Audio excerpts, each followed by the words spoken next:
Good evening, everybody. Welcome to the show. It's Mike from Faraday Research. It is Saturday night, February 17th, 2024. And welcome to the show. Right now, we got the live chat open. I got all my links in there. If you want to become part of the show, you can do so. I have the links in the description, also in the live chat as well. We'll be covering a few things tonight. Hopefully, we'll get a few of the inventors to log in tonight. Tonight was kind of a unscheduled show. Last night I had to pick up my wife from the airport, so I wasn't available to do the show. So every now and then, stuff like that will happen. I'll usually do a short on the YouTube channel to let everybody know if there's a program change for the regular Friday night show that I do at 9 o'clock Eastern. So tonight, hopefully, we'll get a couple guys to log in and start a conversation. All the links are in the description for my PayPal, my Patreon, also the link for the live stream. So if you want to become part of the show, it's open lines tonight. So you can come join the show. Hopefully, Mike and Gerald will pop into the show. Um, yeah, so it's been a busy week. I've been working on a couple of new concepts. I've been working on a new design for a smaller scale of the Renegade device. The one I have right now, thing weighs about 100 pounds with batteries and everything. I want to slim it down, make it a little bit smaller.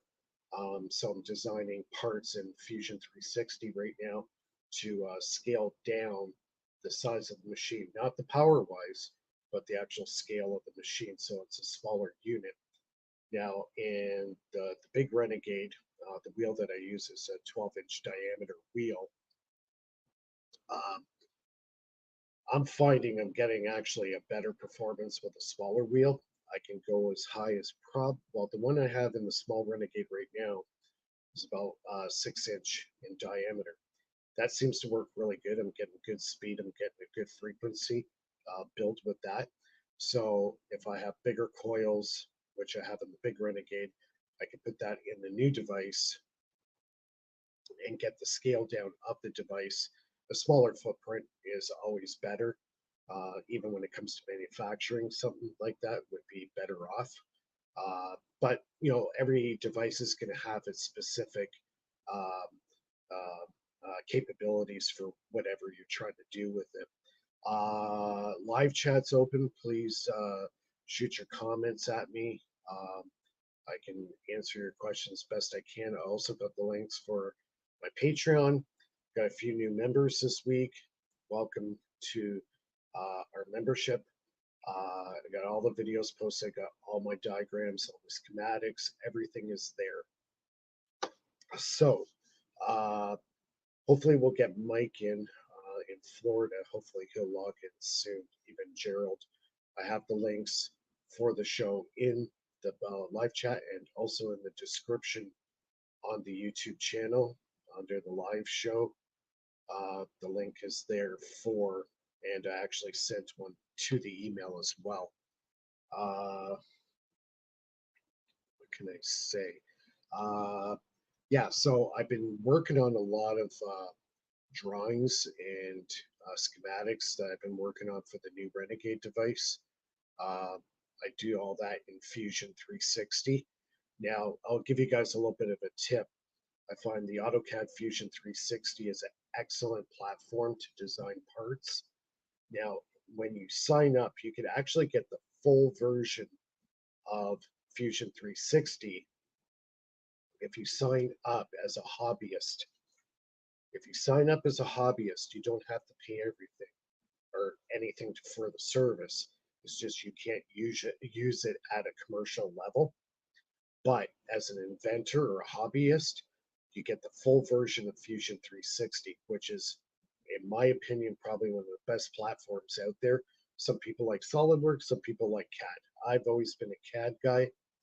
I've been using CAD for years and years. Oh, good. We got Mike on. I'm going to add him to the stage.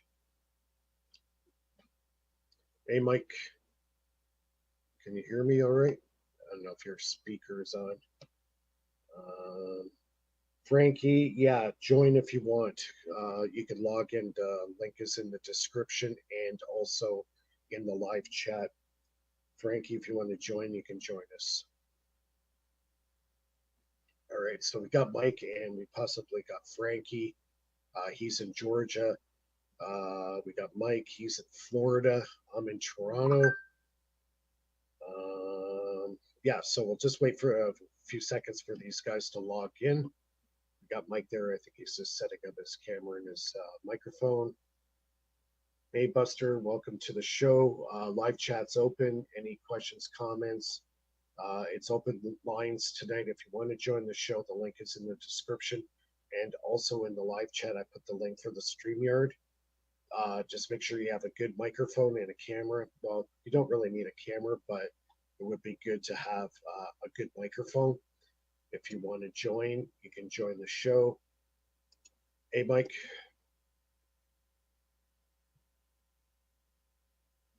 He's still logging in there. Yes, your camera was working, but I can't hear you right now. Soon too. Ah, there you are. Can you hear me? Soon too. Can you hear me okay? I can hear you. Two. I can hear you, Mike. Can you hear me? Testing 1 2. Yeah, I can hear you.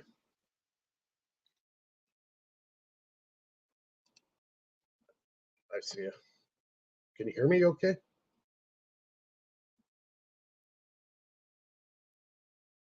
Can you hear me all right? I can hear you. I don't know if your microphone's working.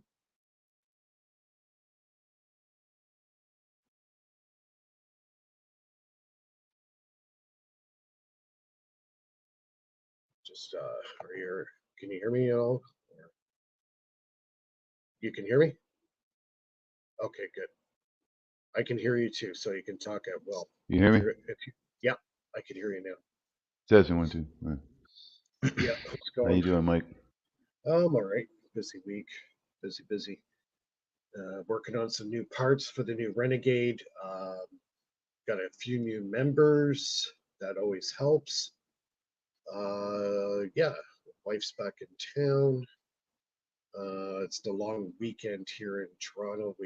Well, my daughter was off yesterday. She had a PA day. And Monday is Family Day in Canada, or in Ontario anyway. So we have Family Day on Monday, so all the schools are closed. It's pretty much I'm not sure if it's Canada wide. I think it's just provincial. But yeah, so we got Monday off as well. And yeah, so just plugging away. I've seen you've been posting quite a few videos. Actually, a couple experiments you were doing Yeah, I'm getting really good at that photo editing program. there. So I figured it's easy to jot down ideas like that. Yeah. Question for you: is my audio sounding choppy? Or is it a No, lot more clear? it's a lot more clear. Yeah. Yeah, because Per- I'm using a wired headset, and I think that's why. Because I'm using a Bluetooth before, and I think because I have so much going on in here, it's making my audio choppy if I use a Bluetooth this is a headset. Bluetooth.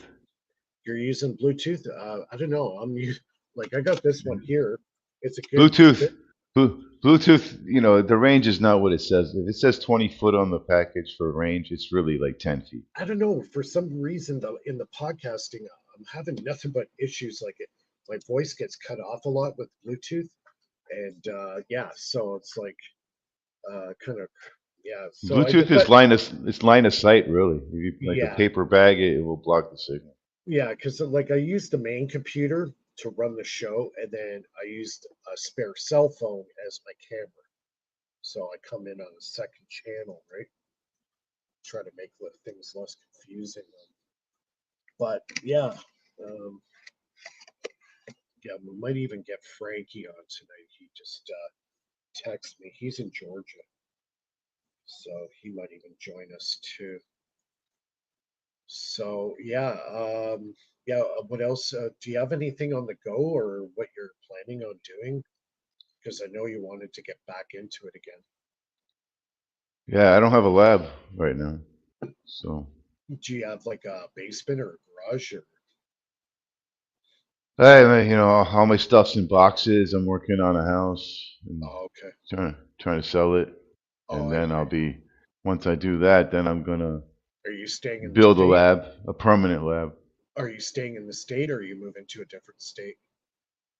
Florida, staying in Florida.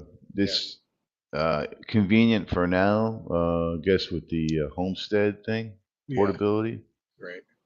or whatever. But yeah, I guess it's just like the off the grid homesteads are pretty popular down there, like the trailer parks and stuff, yeah, affordable housing. Because I've seen online a lot of people are doing those shipping container homes, and they seem to be really catching on because they're an excellent home. You can make them just as nice as any brick house, and they're like a quarter of the cost, right?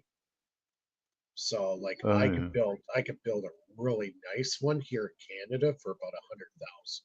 You mean a steel container? Yeah, yeah. Yeah, I saw a house built out of that. I And they're guess big. you're never gonna have anything, it's steel. What's gonna go bad on that? Well, the other thing too is you guys are prone to getting a lot of tornadoes and bad storms, right? And those homes, you bolt Yeah, them right to the ground, and it's a steel structure, so it's going to hold up, right? You know. yeah. Cinder So block house is just as good. yeah, You know, yeah. I I don't know. The steel is good if looking to make a Faraday cage. Well, it's good for other things. It's got the strength. You don't have to worry about really about winters. You don't get really winter down there. So, and you can put solar panels on top of those things, and you can live basically off the grid, right? Well, they're kind of not too expensive. If you can find one for sale, you can get them for like Well, 1,500. yeah, they're like $2,500 here in Toronto. Yeah. Buy one of those. There's actually a company in Toronto that builds these things. So you could get, It'd be a nice for to make a lab out of that. Yeah. oh God, yeah.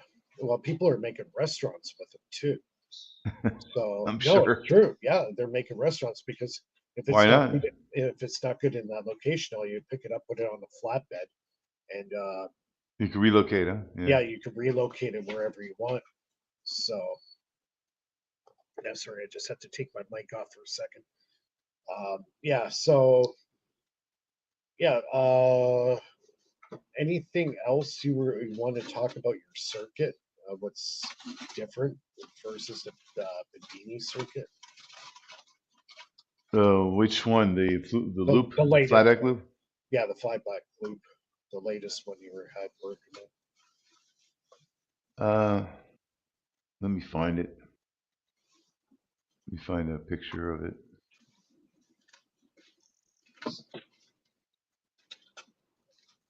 I mean, I noticed when you hook up if you do want to hook up a trigger winding to it, Yeah, the coil of the trigger winding, the two ends of the trigger winding coil will cause a channel to open for the flyback on one part of the circuit to hit the base and the emitter of one of the two transistors.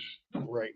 Now, That question for you: are you going to get enough of a voltage response to get accurate I don't trigger? know. I don't know because I didn't, test it. I don't know if the flyback's going to pass. If the battery is still empty and taking the flyback, probably Yeah, not. yeah. You know. Because I used a proximity sensor, and it's I think it's like 50 nanoseconds response. So yeah, I find that works really, really well. Actually, I ordered two new ones, uh, proximity sensors. They're quite a bit larger, so I imagine I would be able to position them quite a bit further away because I'm using bigger magnets. It's easier to dial in the speed of the motor. I like to get my motor into what I call a gallop, so it's actually galloping. the signal, and I find that helps trigger a little bit better of a current. So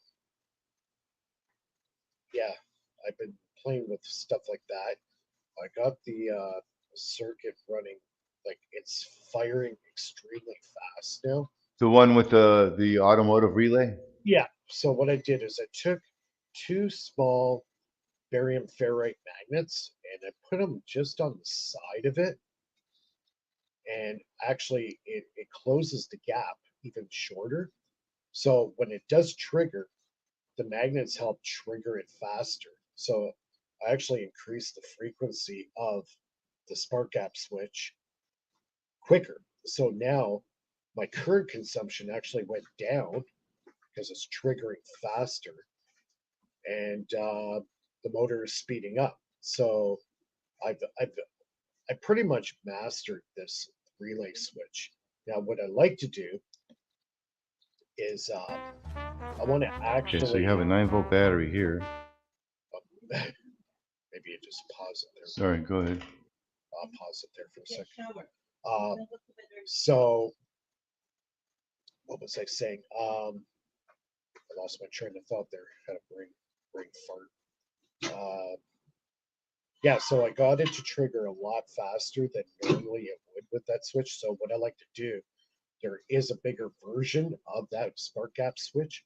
You can order it on Amazon. It's a 12-volt trigger, but it can handle 80 amps of current, a lot of amperage. It's a lot bigger. It's like 3 times the size of the spark gap switch I have now. Now, if I were to start working with a lot, uh, a lot bigger loads or a lot bigger amount of power going into the system, it can that switch would be able to handle it. So, do you want me to play this video? Oh, I see. So that's why you upgraded your switch because you want to put a heavier load on it. I get you. Well, yeah. Eventually, I want to get it up higher, right? So I can, charge multiple batteries at the same time. I think that's pretty much the end game. What I want to do. I wanted to ask you about this, if it looks good to you. I think it's okay. I've never worked with an optocoupler before, but I wanted you to look at it. And basically, this is using the optocoupler. The trigger winding will trigger, the standard Bedini system with a trigger winding. Well, you got to figure out how much voltage that's actually creating, because if you The exceed, trigger winding, yeah, the voltage coming off the trigger winding is enough to trigger a transistor, so it should be enough to light up that LED in there. right. No, I'm just saying if you have too much, that it might actually fry the gate. That's right. I heard these optocouplers are really sensitive They are, yeah, they're to very burning prone out. to burning out. So they So yeah, usually, you could tune it, but I just want to you verify can, the connections with you. yeah. Yeah, let's take a look here. Of course, you'd have to tune it down to not burn out the optocoupler and all that stuff. Yeah, you might even have to stick a resistor in there before the gate. Yeah, I didn't do any of that work here. This is all connections and wiring stuff, Yeah. you know. No, I've been following your drawings. They seem to be right. The only thing is you don't have the spark gap switch. That's the only thing in this that I see, you know, that I would have Oh, changed. it's transistors. It's transistors. Right. You can, Yeah. Yeah. you can I switch those transistors to a double pole, double throw relay. yeah. Because like I've been looking at a lot of the old timers, back in the early 1900s, a lot of these old energy devices that actually did work and they were confirmed to be real, they're all analog. There were no transistors Right, in right. any of the devices. So, that being said, you know, I kind of want to stay analog. You know what I mean? Because I've tried Yeah. SSRs, I've tried transistors, I've tried, well, if I didn't use the spark gap switch, I'd be using a commutator, but they have a problem with a lot of arcing, heating, and eventually you'll have to replace that commutator because it'll just burn out. But the spark gap switch, I've got it so finely tuned right now that I can pump anything into this and it'll take it. It'll take it and it'll run good. You're calling the relay a spark gap. You're calling the automotive relay a spark gap switch. That's a spark gap because essentially it's a make and break. You got Okay, the yeah, armature. it's still like a spark gap, right? Yeah, I call it the spark gap because it's in essence that's what it is. It's a controlled spark gap, right? Yeah. It's a Well, controlled. it's a moving spark gap. That's right, and it's controlled by the proximity sensor, which also is a very quick response time of 50 nanoseconds. So I know I'm getting a good trigger, right? A good fast trigger, which I think is pretty comparable to the transistors or SSRs.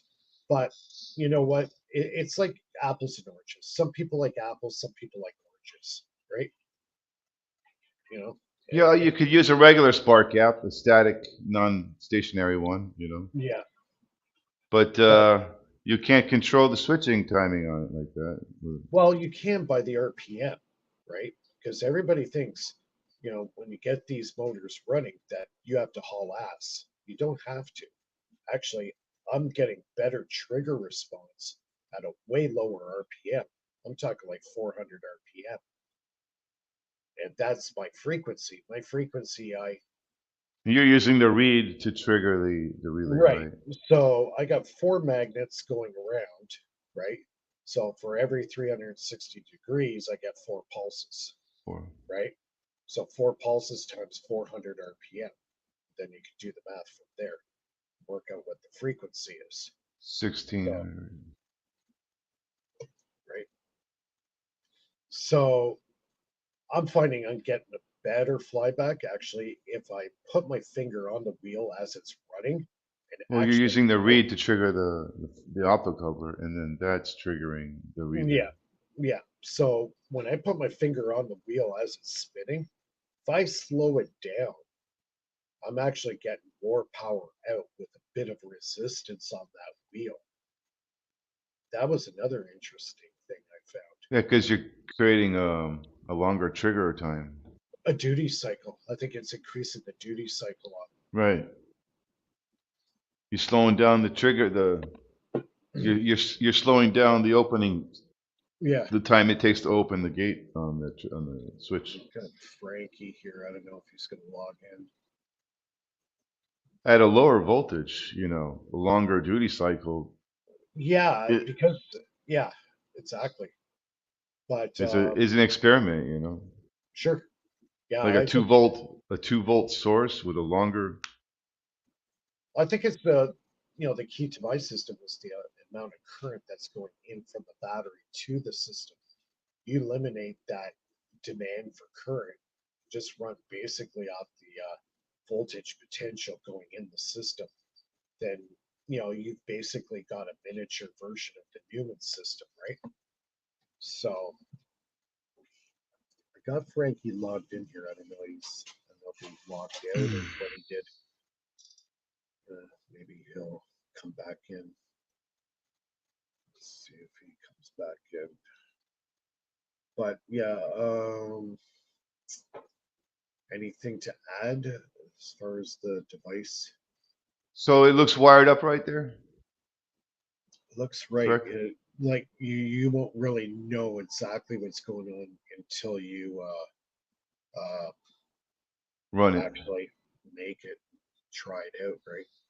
Troubleshoot it if you need to. But the circuit, Using this will isolate the trigger winding from touching right, right, the transistors at all. yeah, you get any flyback, like huge flyback in that trigger winding, there goes your gate. That's why I'm saying you're probably going to have to put maybe a 50 ohm. Hey, we got Frankie.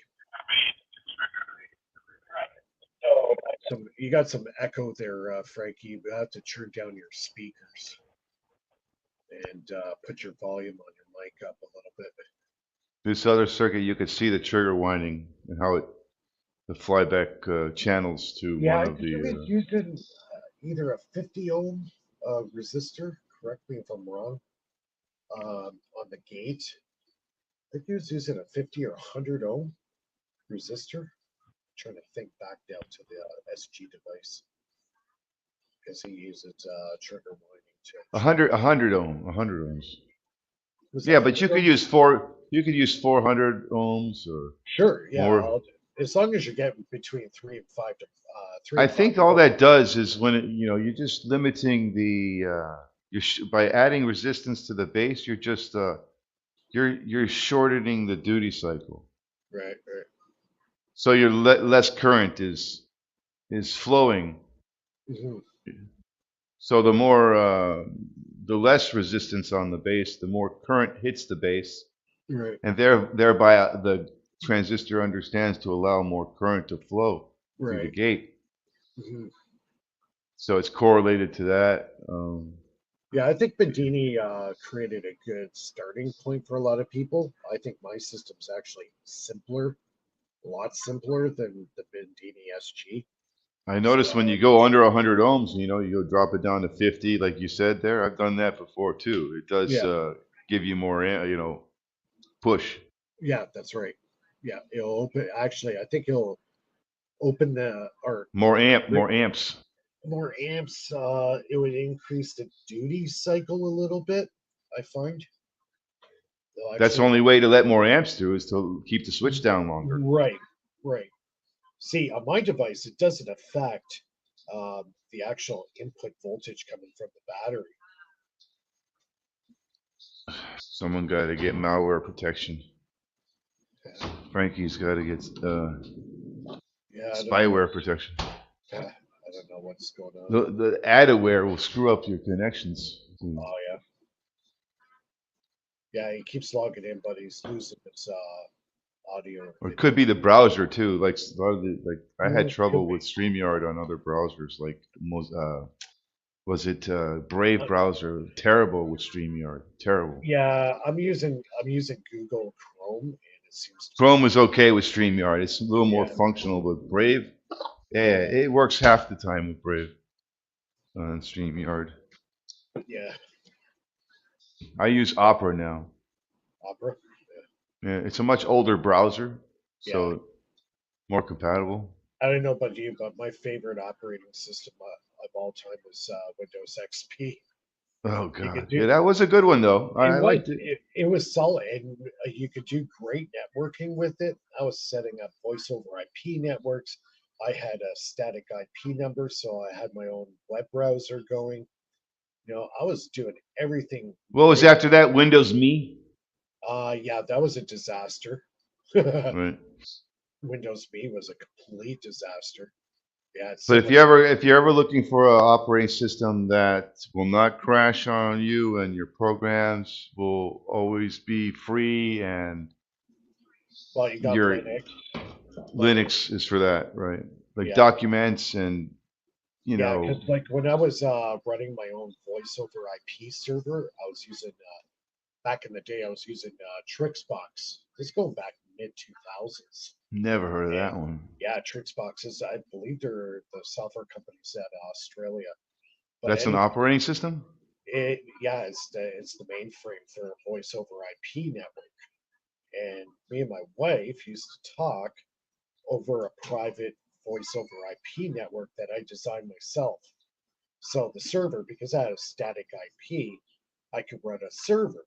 So I bought an old Dell tower, had Linux in it, and I just installed Trixbox into it, PBX, Trixbox PBX, that's what it was And you called. were able to port landlines Yep, through one IP from one yep. IP address. I could do as many as I wanted. All I had to Shit. do, I could actually register my SIP address with the actual phone number, actual What'd you real call it? A what address?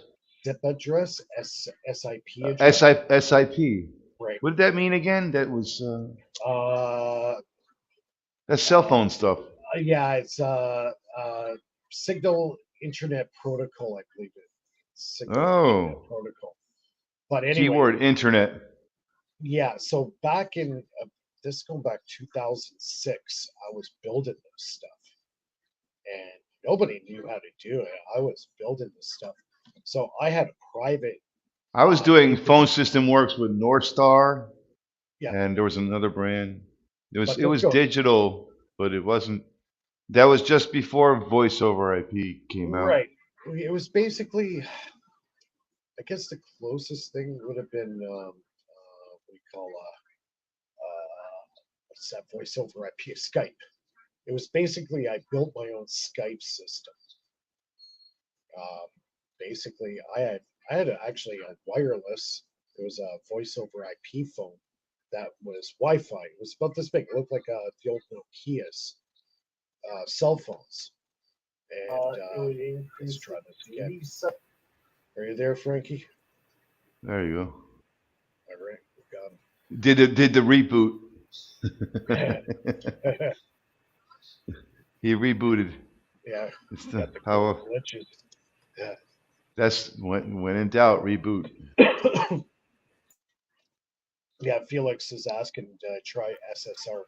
I've tried them. They work great, but they don't get the Yeah. flyback.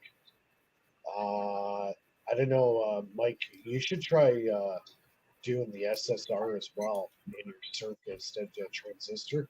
Try the Solid state SSR. relay. Yeah, yeah. Try it. Maybe it might work good with your circuit. Just swap out the transistor. How's with my the audio? SSR. Your audio's fine now. You're good.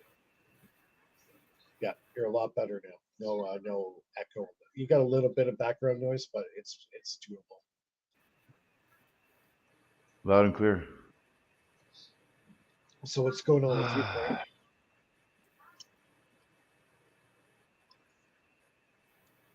I don't think he can hear us. Can you hear me, Frank? He can't hear us. He can. You can't hear us. I can hear him. You got to do the settings. It's in the settings. Yeah, we got some more people in the live chat. Live chat's open. Any questions, comments? Bring for up that other panel? schematic, Mikey. That the one with the trigger winding on it. It's connected here. You can see the Oh, flyback. okay. Just mute the audio. Yeah. You can go for it. You see, I'm drawing out the flyback path. I guess you can see here the battery on the right. Yeah, I mean the coil on the right. Sorry.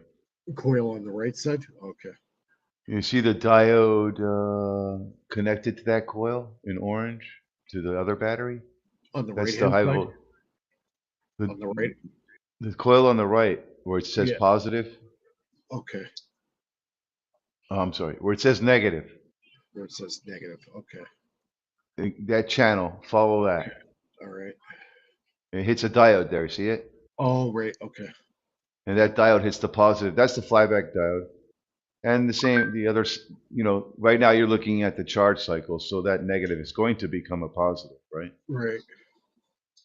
So anyway, that positive will channel, it will channel, it'll channel, Yeah, want to you play don't the want to ricochet back to video.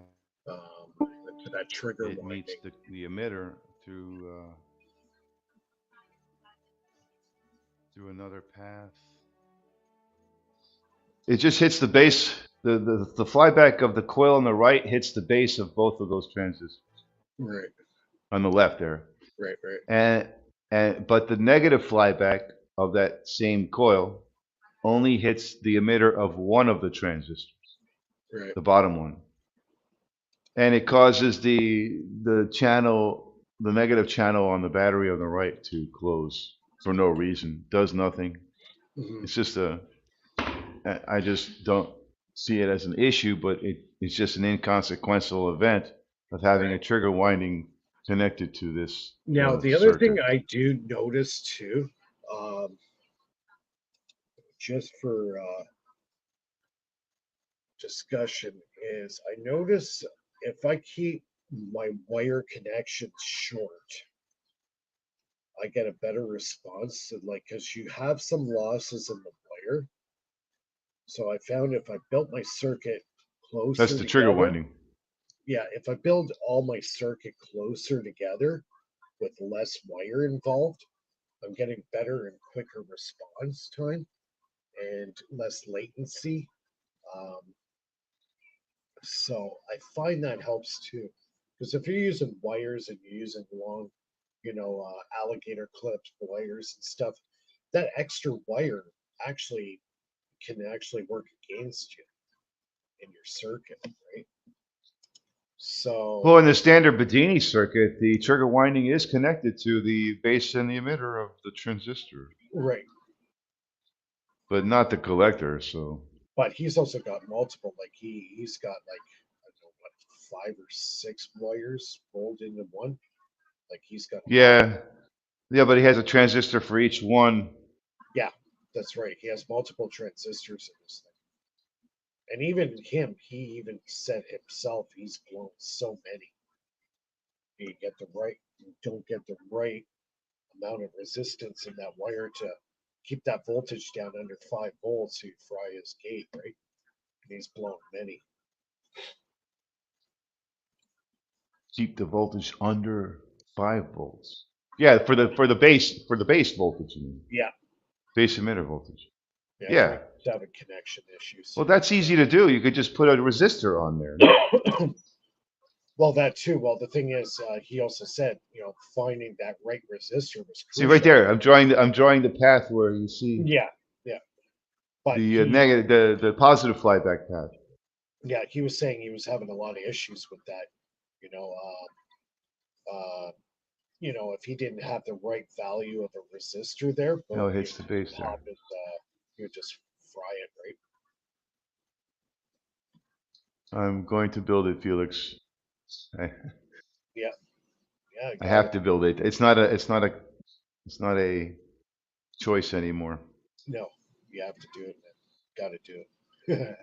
I'm only doing these drawings because I don't have a lab. I probably wouldn't be drawing this, Yeah. wasting. I'd be building it and then drawing it. But Well, it's yeah, good to plan ahead and get your ideas on paper first. I'm Something glad I'm doing this because it's showing issues here and there that could yeah, come he's up. asking if it's all solid state. But the opto isolator does eliminate this issue here. Yeah, It- That's cool about those opto isolators. You could still trigger with a trigger winding yeah, and not yeah. The and not.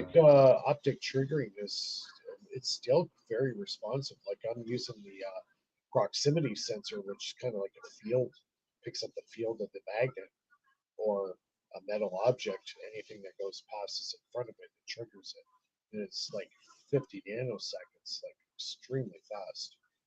Fast enough, anyways, to make my circuit work the way it does, right? So And you're getting your voltage from like a low voltage battery or something. yeah, you could use. Well, see, I've isolated that whole circuit from the. I could actually hook it up to batteries that are running the system, no problem. That's not an issue. But if something were to go wrong, it could damage the relay trigger, right? But for now, for testing, I like to keep it isolated because I like to monitor That's why you're using your separate battery just a to separate trigger. battery. Yeah, and it only runs the proximity sensor and the trigger of the relay. That's it. So So the trigger winding of the Bedini coil with the standard winding setup of that with 150 feet of wire and 27 gauge or whatever. I yeah, think it's like under 5 volts. I mean, it's not blowing the transistor, so it's like a yeah. couple volts. Oh, he did so much experimentation to get that just right. Like he said, he's got Yeah, a bucket full of blown transistors, right? He's right. been through thousands of dollars of transistors just to get it right. So I'm sure that 3 volts is enough to light up the LED inside of an alto coupler. Sure, sure it is.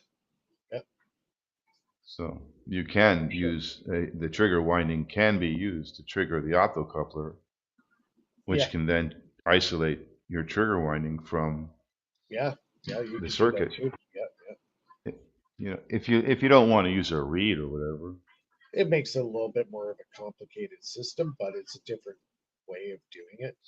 It's not necessarily wrong. because you're using a reed in your system, but your reed is not doing the flyback part. That's just doing the timing. Yeah, it's basically just a timing sensor. That's all it is.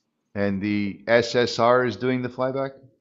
Well, it's got the optical sensor on the inside that actually triggers the gate, So And you got the gate on that is doing the so flyback.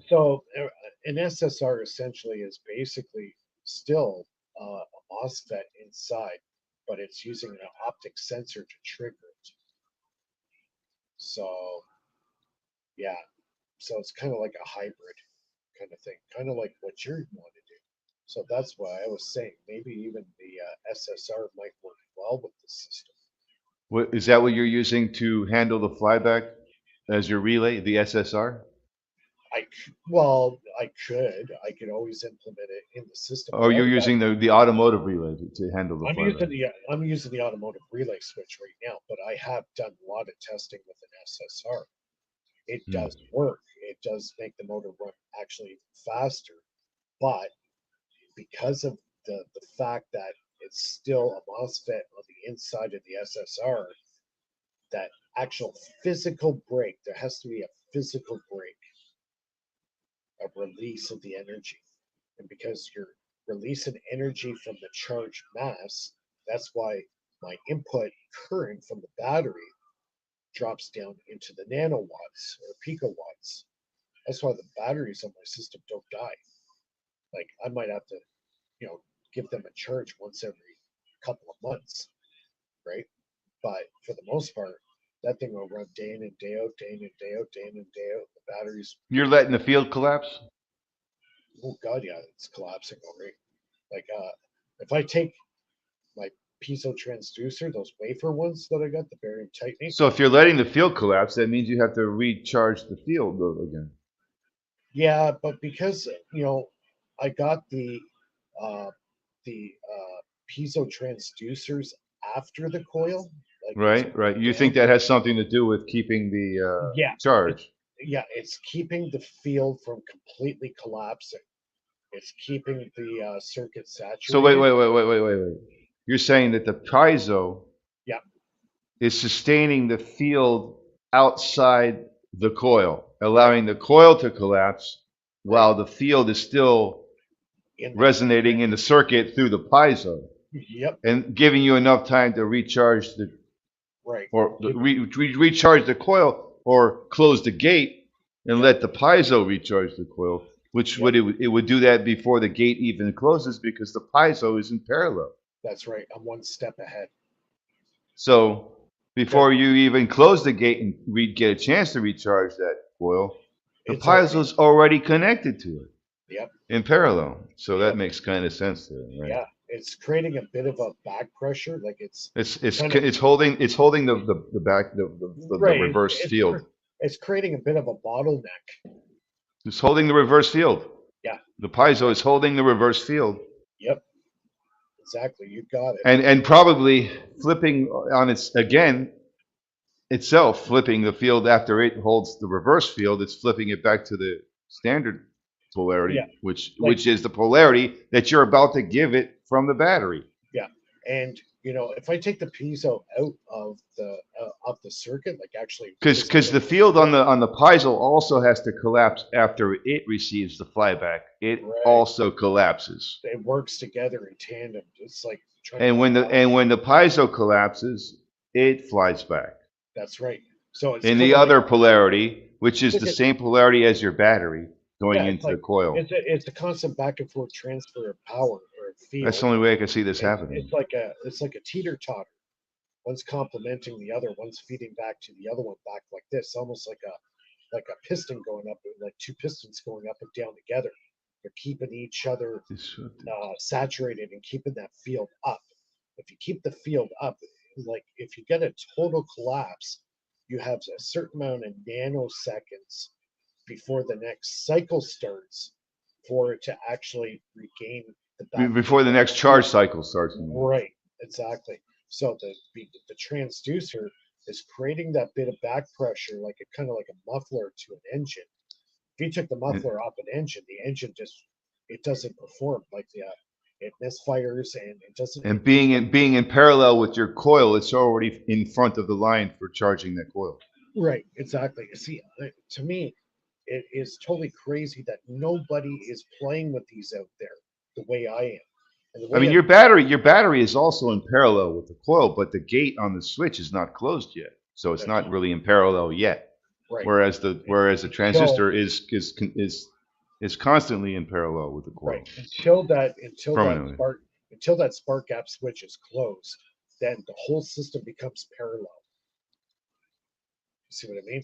Did you get that link I sent you? I drew out with the Renegade circuit for you with Where some did you put it in private chat? and no, it's in the Patreon.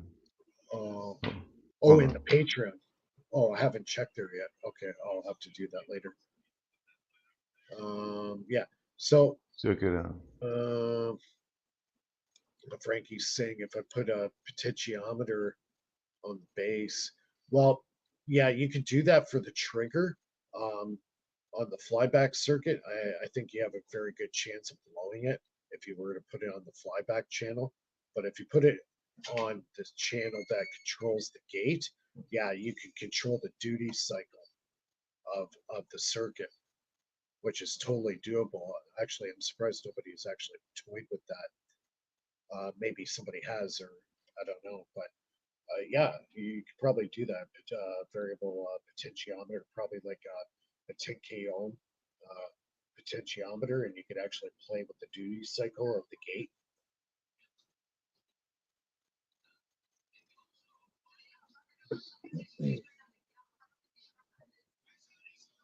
Yeah. So yeah, there's a lot of cool stuff here. The thing is, to me, is like I've had this out for a couple of years now. I've been very transparent with my designs, for the transducer. It's just nobody's really kind of built the same platform that I built to actually show you that, if like I was saying before, if I removed the two transducers that I have in parallel with that coil, I lose 50% of my back EMF flyback. 50% is gone.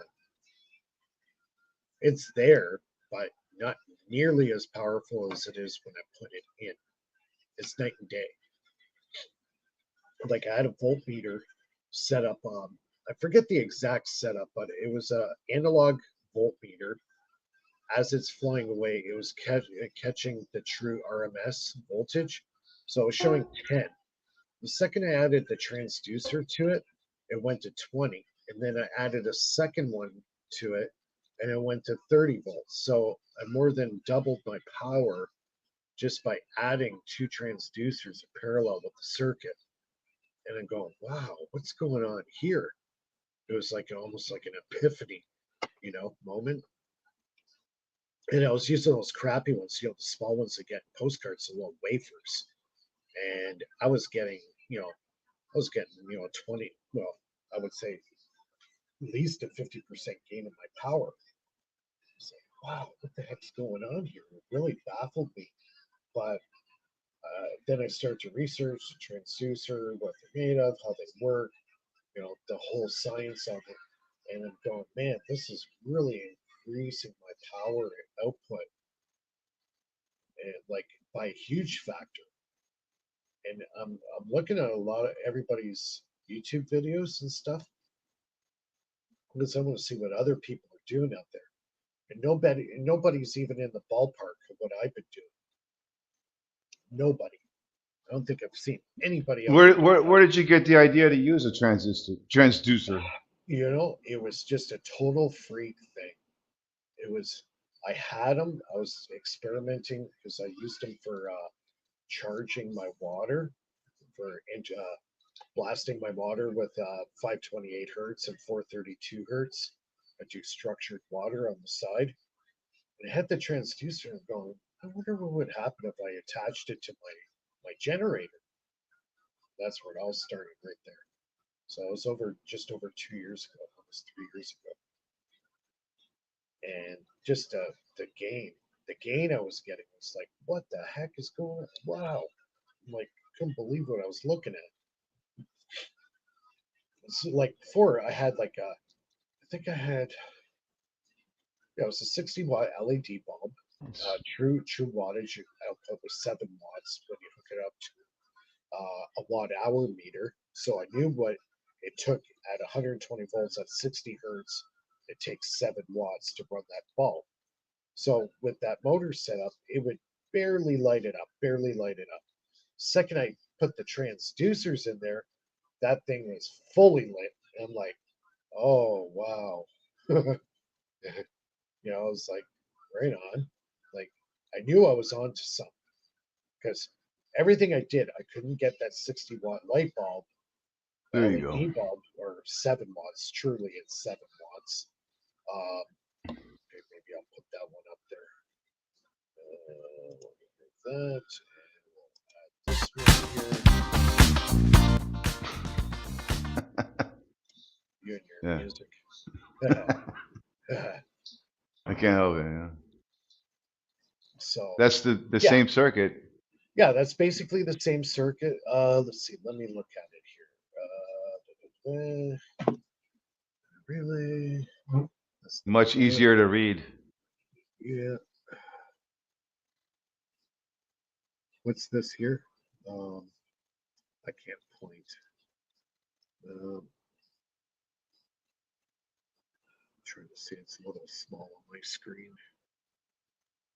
I need my glasses. My eyes are going. Oh my god. Ugh. I need my reading glasses.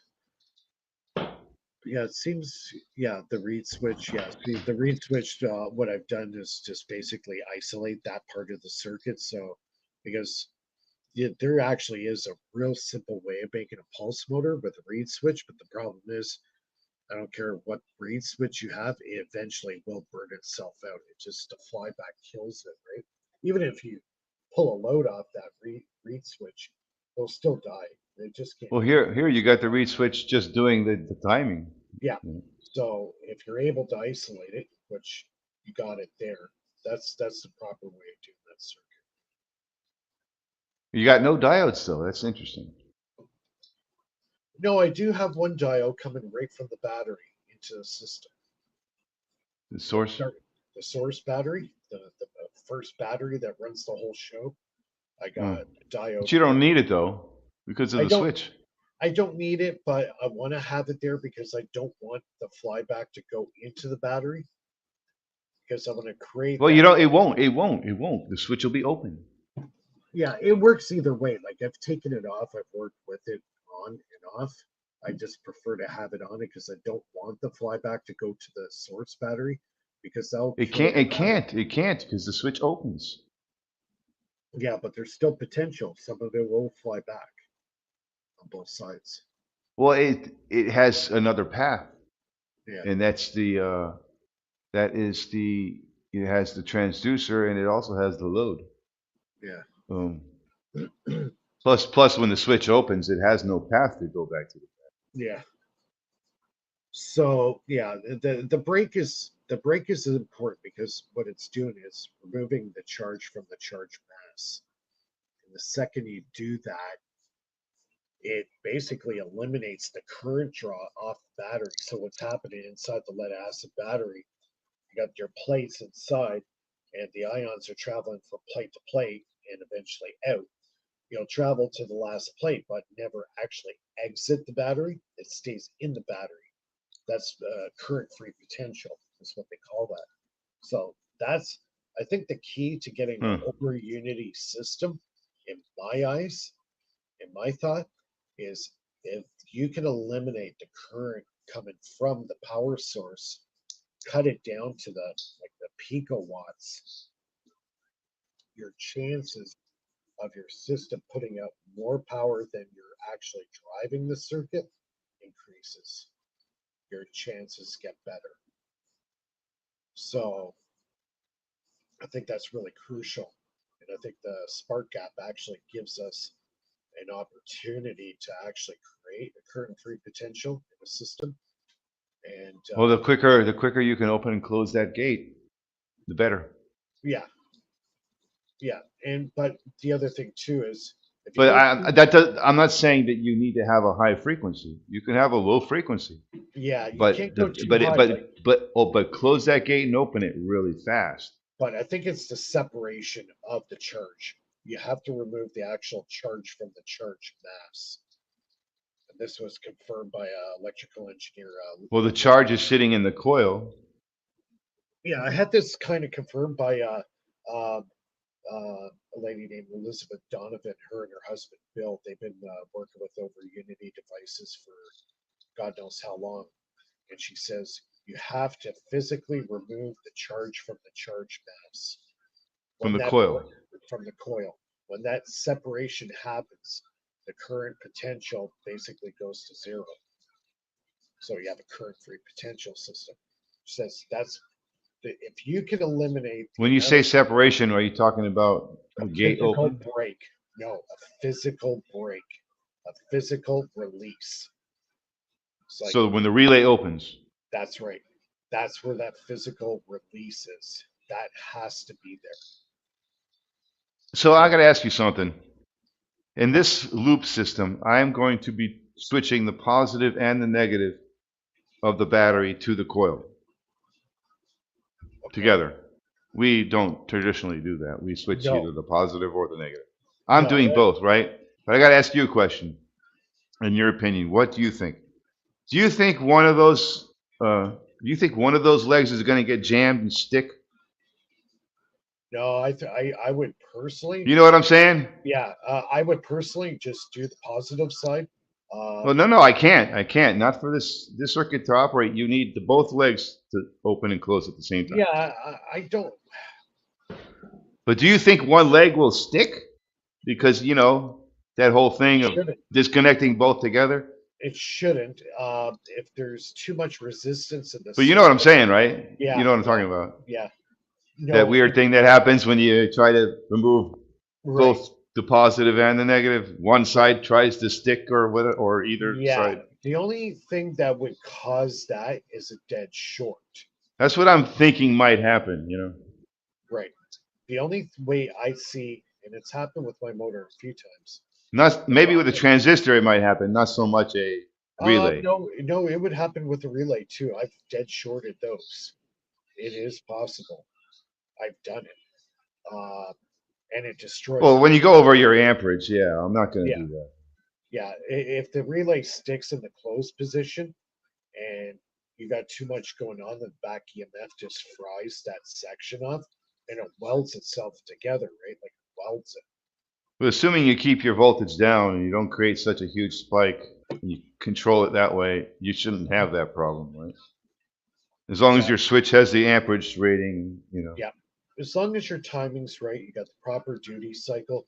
If you're taking a big chance if your duty cycle exceeds 50%, you could run into problems there where the switch will actually start to heat up. You don't want that. So Right, makes I sense. try to, yeah, I try to keep my duty cycle low, under 10%, and I haven't had any problems. She runs solid day in and day out. It'll run, keep running, no I'm problems. I'm aiming for a duty cycle that's around 0.00001%, which is impossible even with an Arduino. Well, you know what? It's like the question is now, okay, how fast can the field collapse? Well, wait. Your duty cycle can be that short. You just, before you close the gate again, give it more time to collapse. Right, exactly. You don't So, have to run at a high frequency just because you have a really short duty cycle. yeah, That can be configured with proper right, circuitry. You can that's right. create a very, very, very, very short duty cycle with a very long, slow frequency. Yeah. So, yeah, exactly. I see what you're saying. But no, You know what I mean? it's definitely a balancing act to get the right frequency and duty cycle that gives you the optimal, back EMF Of output. course, you can't get to that high frequency, like Now, the that. question is, how fast can a field collapse? I really don't know the Pretty answer. fast, pretty fast. Yeah, I guess it would have to depend on the size of the coil, At least as fast as it takes to charge. the inductance of the coil, the resistance of the coil. There would be a lot of factors involved to As, actually no gauge. longer than it takes to charge it. Irregardless, what I'm working with is it's pretty fast. It's a pretty Unless fast the line. core, unless the core material is something Well, see unique. yeah, see, yeah, that's a good point too. core saturation. Because see, when my field collapses, okay, say I'm pulsing the north pole going out, when that field collapses, guess what? That field is now flipped. It's now negative. Now, if you position your coil just right at the right angle, the way I What have happened to mine set Frankie, up, man? he's got problems with his connection, too much latency in his Oh. connection. But he's listening. Uh, but what I was going to say is, if you get that coil positioned just right on the wheel, you could actually eliminate the lens effect altogether. Like mine basically doesn't exist because of the position, the angle of the coil to relative to the wheel itself and the magnet. And if you got positioned just right, and when it does that flip, when you cut the power, because it'll go from north to south, right? By the time that flip happens, my magnet's already out of that proximity of the coil. And even if the core of the coil hasn't completely flipped, it's not going to create a lens effect. Well, I mean, your So coil is perpendicular. I mean, you have yeah, it. it's not dead on flat with the wheel. It's Oh, off. I've advanced it. It'll actually increase the speed and actually but decrease. it'll still trigger. Oh yeah, yeah. It's creating a pretty big field, but it's not a direct impact like head-on collision. Hmm. I've returned or turned the coil on an angle. So when that flip occurs, the magnet's already out of the proximity to create a lens effect. I see what It's you're saying. it's past it. So I've basically Yeah, eliminated. but the thing is, when you have the that flip occurring and Right, you have it being absorbed by the battery, right. it's not going to cause any lens on your magnet. No, it won't. My So motor. you don't really have to move your coil in an angle. Well, it advances. That's another way of advance the timing on it and actually make the wheel spin a little faster. But it also reduces the amount of pull that the core I is. think the lens will come into effect as soon as the flyback battery or the charge battery is full in the Yeah, but flyback. you don't forget too the core itself. Like without any power going in it, Well, the magnet. That's not lens. That's just braking between the iron and the Right, magnet. right. It's braking effect. So I also want to eliminate that braking effect from the core itself. So that's another reason why I twist my coil, to the right, because my wheels spin Well, you're supposed to counterclockwise. charge. You're supposed to energize the coil to eliminate that braking effect. You're not really supposed to push the magnet. Just enough energy to cancel Yeah, the while braking I'm ba- effect. while I'm bouncing the magnets off the field, right? Because Yeah, like my core is actually about almost a half inch away from the magnet. It's got pretty right. good. And when the magnet Yeah, lines up with the core, you're supposed to it's the energize field. it Yeah, to I'm cancel the iron. yeah, I'm bouncing. I'm basically bouncing the wheels, the magnet wheel. I'm bouncing that field off the magnets to the. I'm putting it at a certain gap. You're So pushing the magnet like that, right? right, I'm like nudging. It's like bouncing off a You can weight. do that too, but I don't want to do that. I don't want to push the magnet. I just want to use enough energy to cancel the braking effect of the magnet to the iron. I don't want to push the magnet. I want the wheel to spin off the pull force of the magnet to the iron. Yeah, But I don't want the wheel to stop spinning because of the iron's braking the magnet, braking effect on the magnet.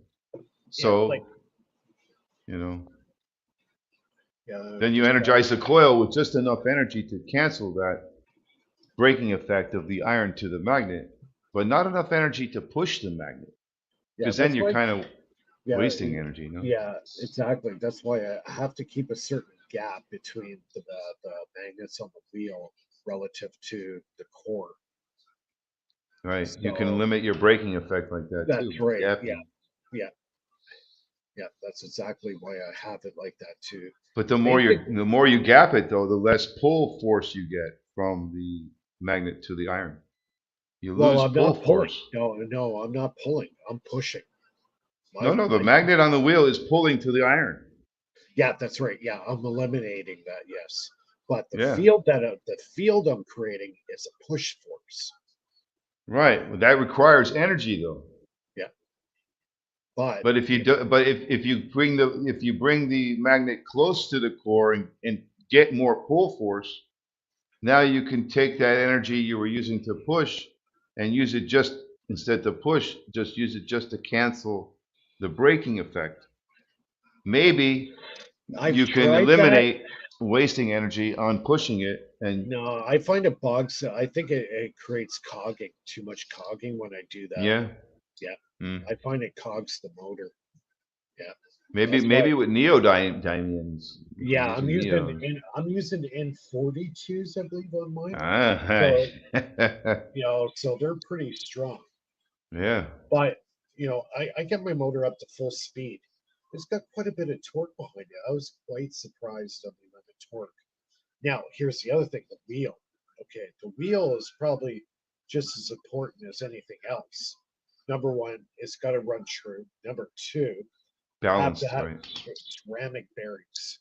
I can't say that enough.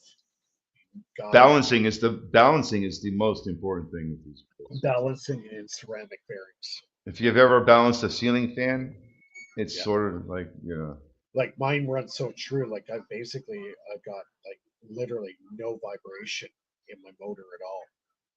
Like almost zero. And the great, I water jet all my wheels out of 6061 aluminum, and then I put the ceramic bearing in the center, and the ceramic bearing just makes it run so much better. I plan on using a 100-pound dumbbell or barbell Yeah. weight 100-pounder with a magnetic bearing to hold it, and excellent flywheel, man. You get something Yeah. like that going on Oh yeah. on a magnetic bearing with 100-pound weight. That's just you can't go wrong with that. But the other thing too is, yeah, that requires a lot of energy to get that 100-pound mass. Not when it's on a magnetic bearing. No, in the beginning, you still have to give it some force. There is some force involved, but like you said, as soon as you get it up to speed, yeah, you're good to go. Like it's gonna, you got the inertia working for you, right? Right. Who needs batteries? Yeah, A 100-pound flywheel at top speed or safe speed, like let's say 3,000 RPMs, that's enough RPM to start up a central air conditioning for a house. That wheel will slow down from 3,000 to 2,500 RPM to start your central air conditioning on your house, which is the biggest load your house is going to create, right. really, at any point in time. Uh, and to get back up to 3,000 RPMs, it's going to take nothing but 30 seconds or something Well, like they're that. doing talk about flywheels. They're doing, I think it's in the Netherlands or in Germany. I can't remember what country it was, but they actually have a power plant right now where they're testing these flywheel generating systems that you know basically I personally think run that's the the most grid. convenient, futuristic way to make Yeah, and how old is cheap, that? cheap, safe power. Yeah, it's just running the inertia, right? Cheap, They're- safe, easy to build. Yep, You don't got to be a genius. yeah. It's old Anybody technology, can but it do it. works so well. Anybody can build a great flywheel generator. It's excellent, you know. And not only that, if you have a hydro, Oh God, yeah. If you uh, have a hydro if feeding the power for that, oh God, yeah. You can and run. You most can, countries do. Most countries already do. They already yeah. got. You hook They those just up have there. smaller. They just have smaller flywheels inside those tubes, Could you which imagine is a hydro plant running, say, a 50-ton flywheel? or a river, right next to the 50-ton Yeah, like flywheel. yeah, we have a lot of rivers in Ontario where I live, and say you had one of those running a say 100-ton flywheel, how much potential energy you have in storage there? You could That'd put a be wild. three-phase alternator, a stator on that. That's You could run immense. you could run cities with that. But anyways, they're building these factories out. I believe it's Germany or Netherlands, or even Was it Norway? I'm trying to remember the country it was. Those Dutch countries are always ahead of us on this, you know, Well, they got the funding, right? And uh, I've seen this plant, and electrical thing. they got like 10 silos with these multi-ton flywheels, eh? And they're all gas filled, so there's like very little friction inside, and they're pumping out a decent amount of kilowatt hour, man. They're making power. I think they're also using those flywheel technology to run the dams for their flooding situation in the Dutch lands. Yep, yep. So They flywheel have some power is flywheel making tech. it's making a comeback, I think.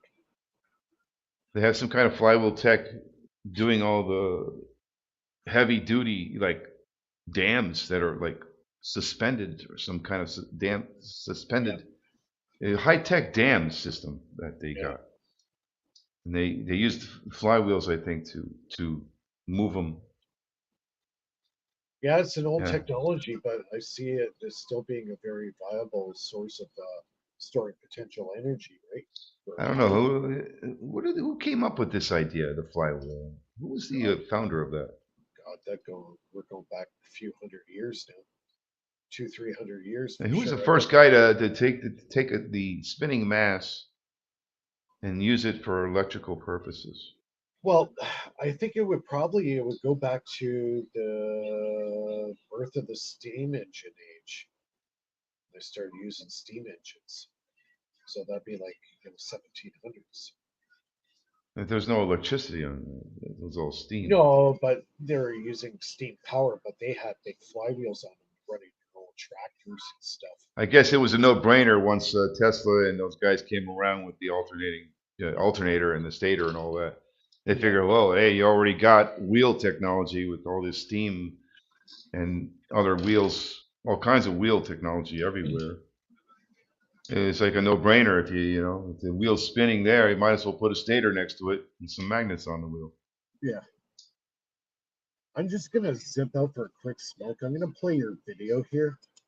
Uh, Actually, I'm gonna put the No, other one put on, the and other then one. yeah, I'll Yeah, put the other one on. that's why I believe. All Yeah, right. Kodai. So what I'll do is I'll just play it back. Okay, I'm just gonna zip out for a quick second, and then I'll be right back. All right. I've got a plan here, I think. You got your beautiful what is that, Beethoven? Okay, I'll be back. One of them guys.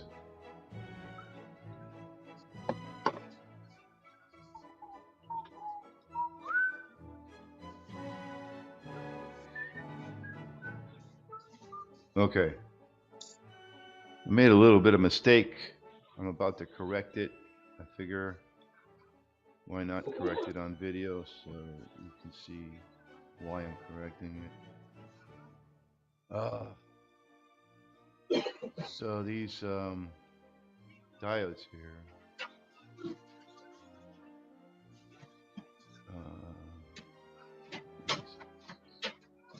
Okay. These two vertical diodes here. I put them in there because they're part of the standard circuit, the standard Bedini circuit. So that's why I put them in there. But I'm taking them out because this is not the standard Bedini circuit. This is a modification of the Bedini circuit. And the modification creates an issue when you have these diodes there. The issue is, let me show it here. The issue is when these two switches the transistor setup. But when you have two transistors connected together like this, you can't use those diodes. It causes this problem where the positive 5 volts coming from the trigger, it meets right here, and it's got to pass through the base and the emitter channel and it has to reach its negative to have that signal function. If it cannot connect it to its negative on the other side of this diode, meaning that if the positive 5 volts cannot connect to its negative on the other side of this diode, then the signal will not be heard. You won't hear it, the trigger won't trigger. So that's why the diode has to be turned around so the positive can go through. That's an error I made. Again, 2 errors here. It's all good, we all make mistakes.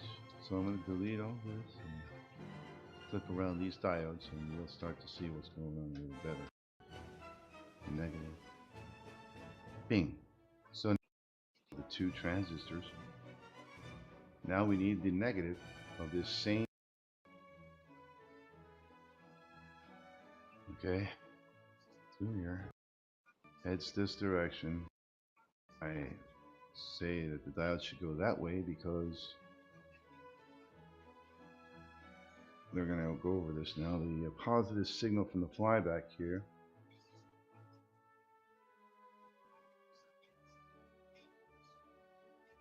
heads this direction.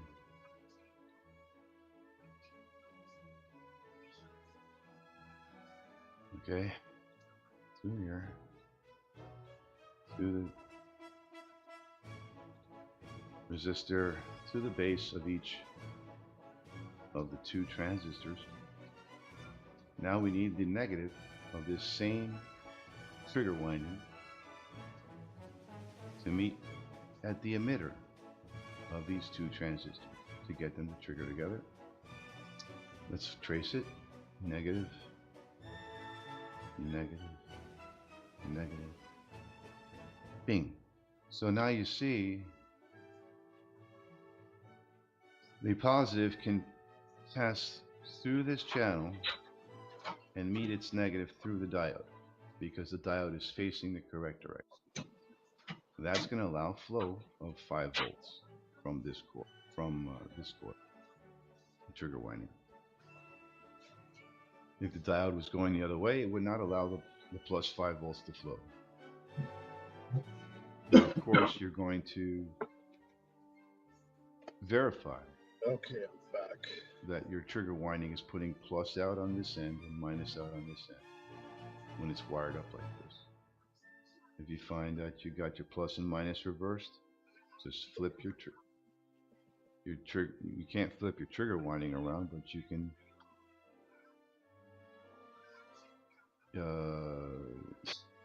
Yeah, you can. Actually, you can. But you know what I'm saying. Just make sure your plus and minus are on these 2 sides, located here on the trigger winding, because you want the plus signal to go through the 100 ohm resistor, give you your 5 volts at the base of each transistor. The plus has to pass through the base, through the emitter, and meet its negative on the other end of this diode. And it can, because the diode is facing the correct way. And there's the negative.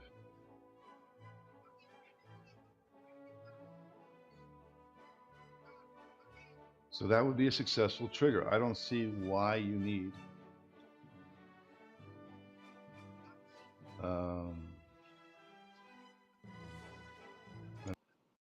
Okay, I'm back. You there, Mike? You might have just stepped by. Don't forget to check out Faraday Research YouTube channel. I also got my links in live chat as well. I got my links for my Patreon, PayPal donate. Next Friday we'll be doing a live show again, 9 o'clock Eastern. Tonight we're doing Saturday because I had to pick up my wife from the airport last night. So we're doing this Saturday night show. Yeah, Mike. Yeah. So where do you want to go now? You want to go to that other drawing again? Or?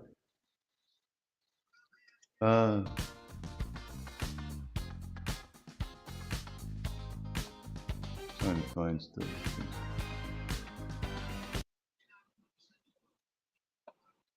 Yeah, it's a good circuit there. I like this one.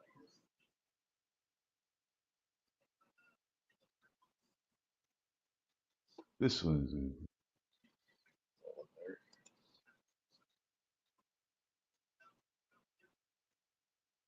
that's the most simplified version of the wiring of the loop. Excuse me.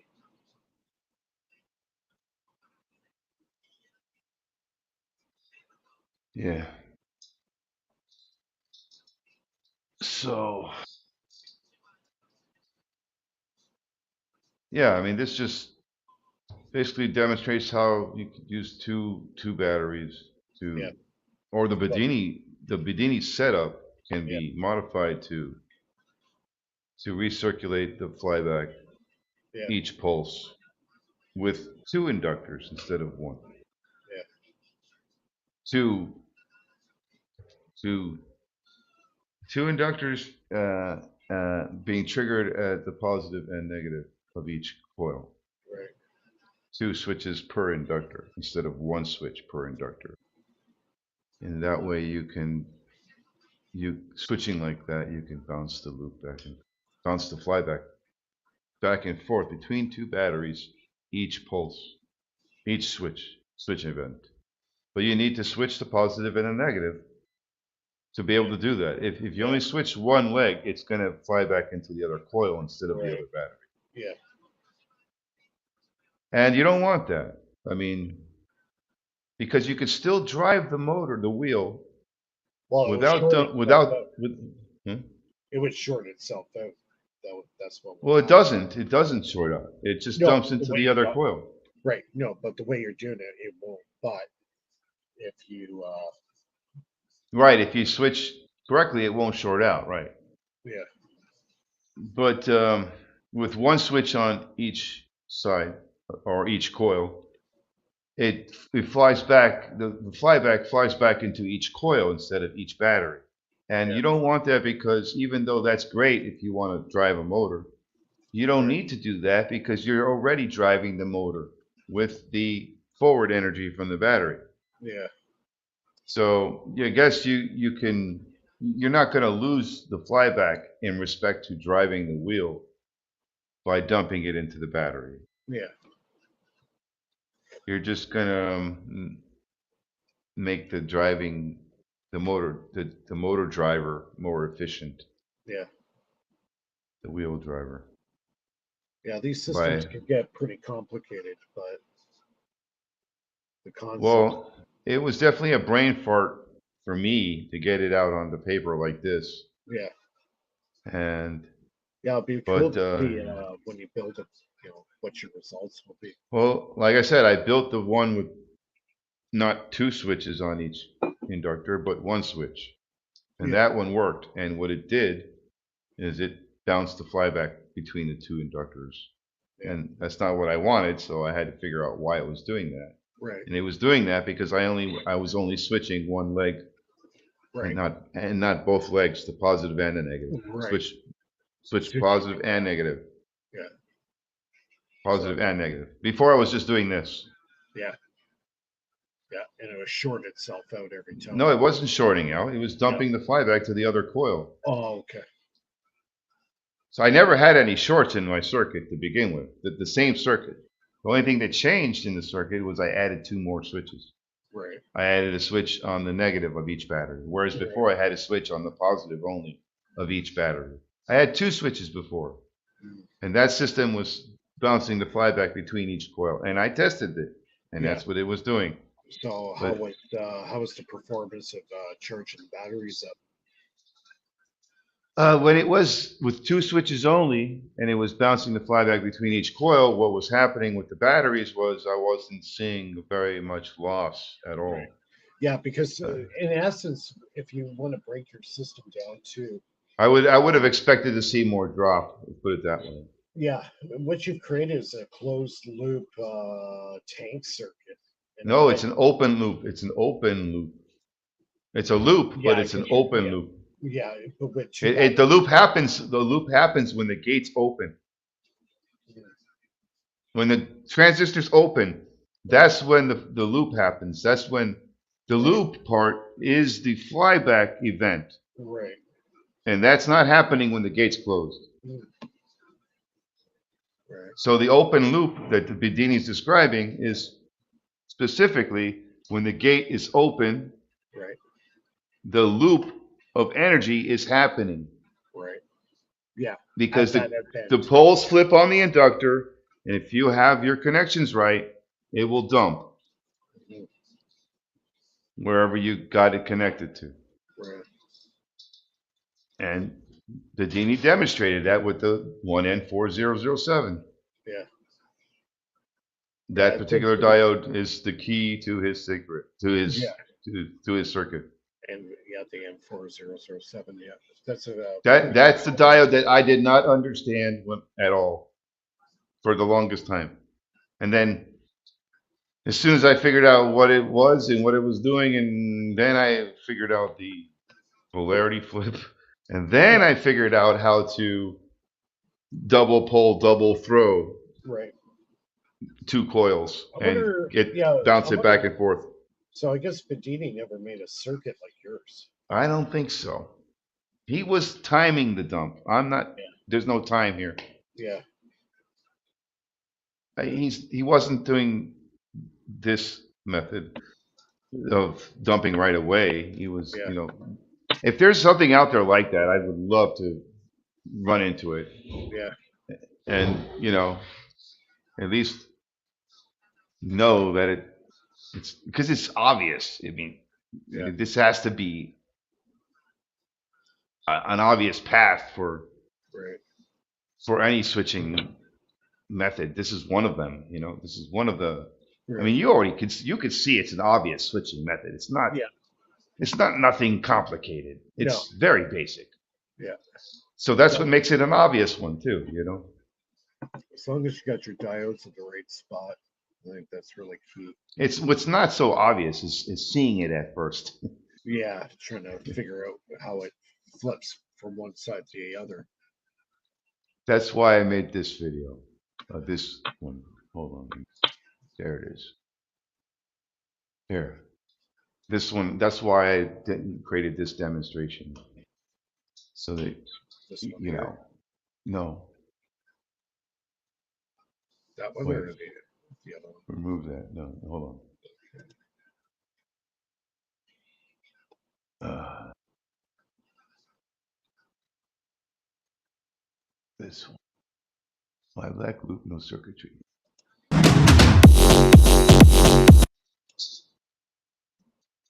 I get a kick out of these royalty-free soundtracks. So this is just showing you the positive and negative switches on the battery. You see it? Yeah. Yeah. Yeah. So they both close, they both open. And when one coil and its two legs are open, so is the other side open. No, so basically they're all open, and only one side closes two legs at a time, and then it opens, Right. then the other side closes, and then it opens, Yeah. then the other side closes and opens. Okay, so see the way you got the circuit right now. If you were to extend two wires, one off the positive of the inductor, one off the negative, put a transducer right there. Yeah, you could totally add all kinds of stuff to this basic wiring. Yeah. Because really, that's the start of my setup. You could parallel the transistors right onto those coils, man, with the same wiring. And who knows, man. But I do know, at the very least, this wiring is going to recirculate the flyback each pulse. And it does work.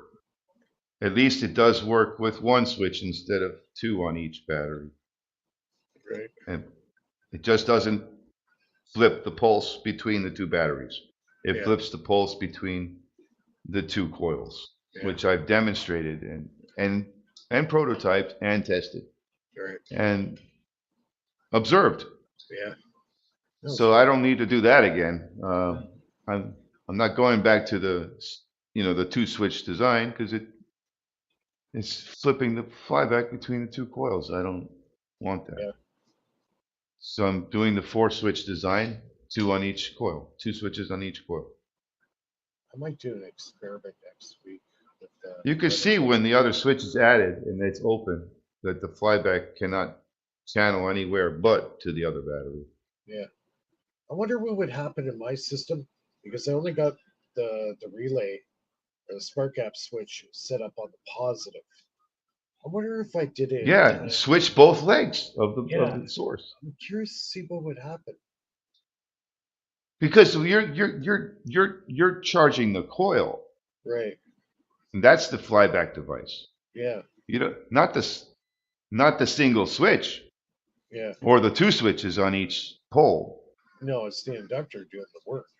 Right. So you could have your 2 switches disconnecting from the source and then have a third switch that's got more surface area to handle that channel of flyback, not your actual source switches, and have a third switch doing the channeling so that your source switches that is doing the charging never Yeah. get damaged Right.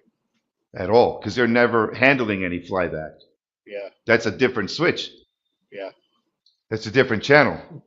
Interesting. I wonder if I could. And that's what your transducer is doing. Yeah. It's being that other channel. It's Right. Yeah. There's definitely a weird phenomenon going on in there. I think it has some capacitance in there. It's definitely holding the charge and affecting the duty cycle of the flyback coming out to sustain the saturation of the coil so the rebound on the next cycle is that much faster and more more potent of a kick. Yeah, there's definitely something interesting happening in the transducer. Really wish I could really figure out the science behind the transducer because I'm using one of the better ones. I'm using barium well, titanate. you don't have a dump battery in that system per se. You No, have the transistor. Your transducer is doing that. yeah, It's acting like the load yeah, yeah, before any load. Uh, it's yeah, the load, and and and then you don't have a battery, on that system. You just have a load of a light bulb or a device, right, yeah. I could put a battery if I want. I just have to put as your load. I usually like to dump it through a large capacitor to smooth it out the At that signal. point, you'd need a diode if you Yeah. put a battery. Well, if you put the full weight bridge there, there's your diode right there, Right. so you don't have to worry about the current flip, because it's going through the full weight bridge. So in the circuit that I'm using presently, I have two of them. I have two full weight bridges, one before the large capacitor and one after the capacitor, just to make sure that signal is in the right direction. This is not. Is this the Renegade or is Yeah, this yeah, something the smaller one, yeah. like the So one wire thing? yeah, exactly. Yeah, You're just using the one wire design as your load. yeah, because For, it's not killing the dipole, right? Because that big light is still lit up, that tells me that I haven't killed the dipole, but I'm still able to tap off one wire off that system and extract that power and dump it into a load. That's why, even Tom Bearden says, do not kill the dipole. Let it open, let it run free. So that LED light that I do have flashing, in essence, works kind of like a spark gap. Now, what I have done this week is taken that light off and actually put a neon light bulb there, and it also works just as good. So it's almost like an open circuit. how do you you're saying the dipole of the inductor, right? The coil, the dipole. And and Dipole. and by having the load on the coil, you're not Well, because I'm only draining. right, because I'm only tapping off one wire, the Tesla one wire system, it doesn't kill that. Because the second you extract off that dipole, you're killing the dipole. You're pulling a load off it. The idea is to come up with a way of pulling power off the dipole without killing the dipole. So the Isn't that thing, like a step down transformer or whatever? well, what I've done off the, I guess the positive side, I chose the positive side, even Your though, load coil. yeah, in one channel off that coil, I do the one wire system, hook it up to that toroid coil, and then from there I dump it into full weight bridge, and then full weight bridge to that So you big don't hook slide. up to the negative, Nope, nope. I just feed off the one wire. the positive. Right. So therefore, that big light I have flashing there tells me that the circuit is open and I haven't killed the dipole. So Is there's that in that other circuit that you got? The one wire thing? yeah, the one wire system. Yeah. So the one that yeah, the one that I drew down. I have to look at that a little more. Yeah, yeah. So basically, I'm just tapping off the one channel of that system. I'm still confused what they mean by not killing the dipole. I mean, when the field collapsed, isn't that like the dipole dying right there? No, killing the dipole means pulling the load off that dipole. Off So the collapsing field? right. So the second you pull off it, meaning the positive and negative wire you dump into a load, you've now are tapping off that load. And so by you only hooking up to the positive, how do Right. you get, without hooking up to the negative, how do you get flow? Well, that's the curious thing about the one wire system.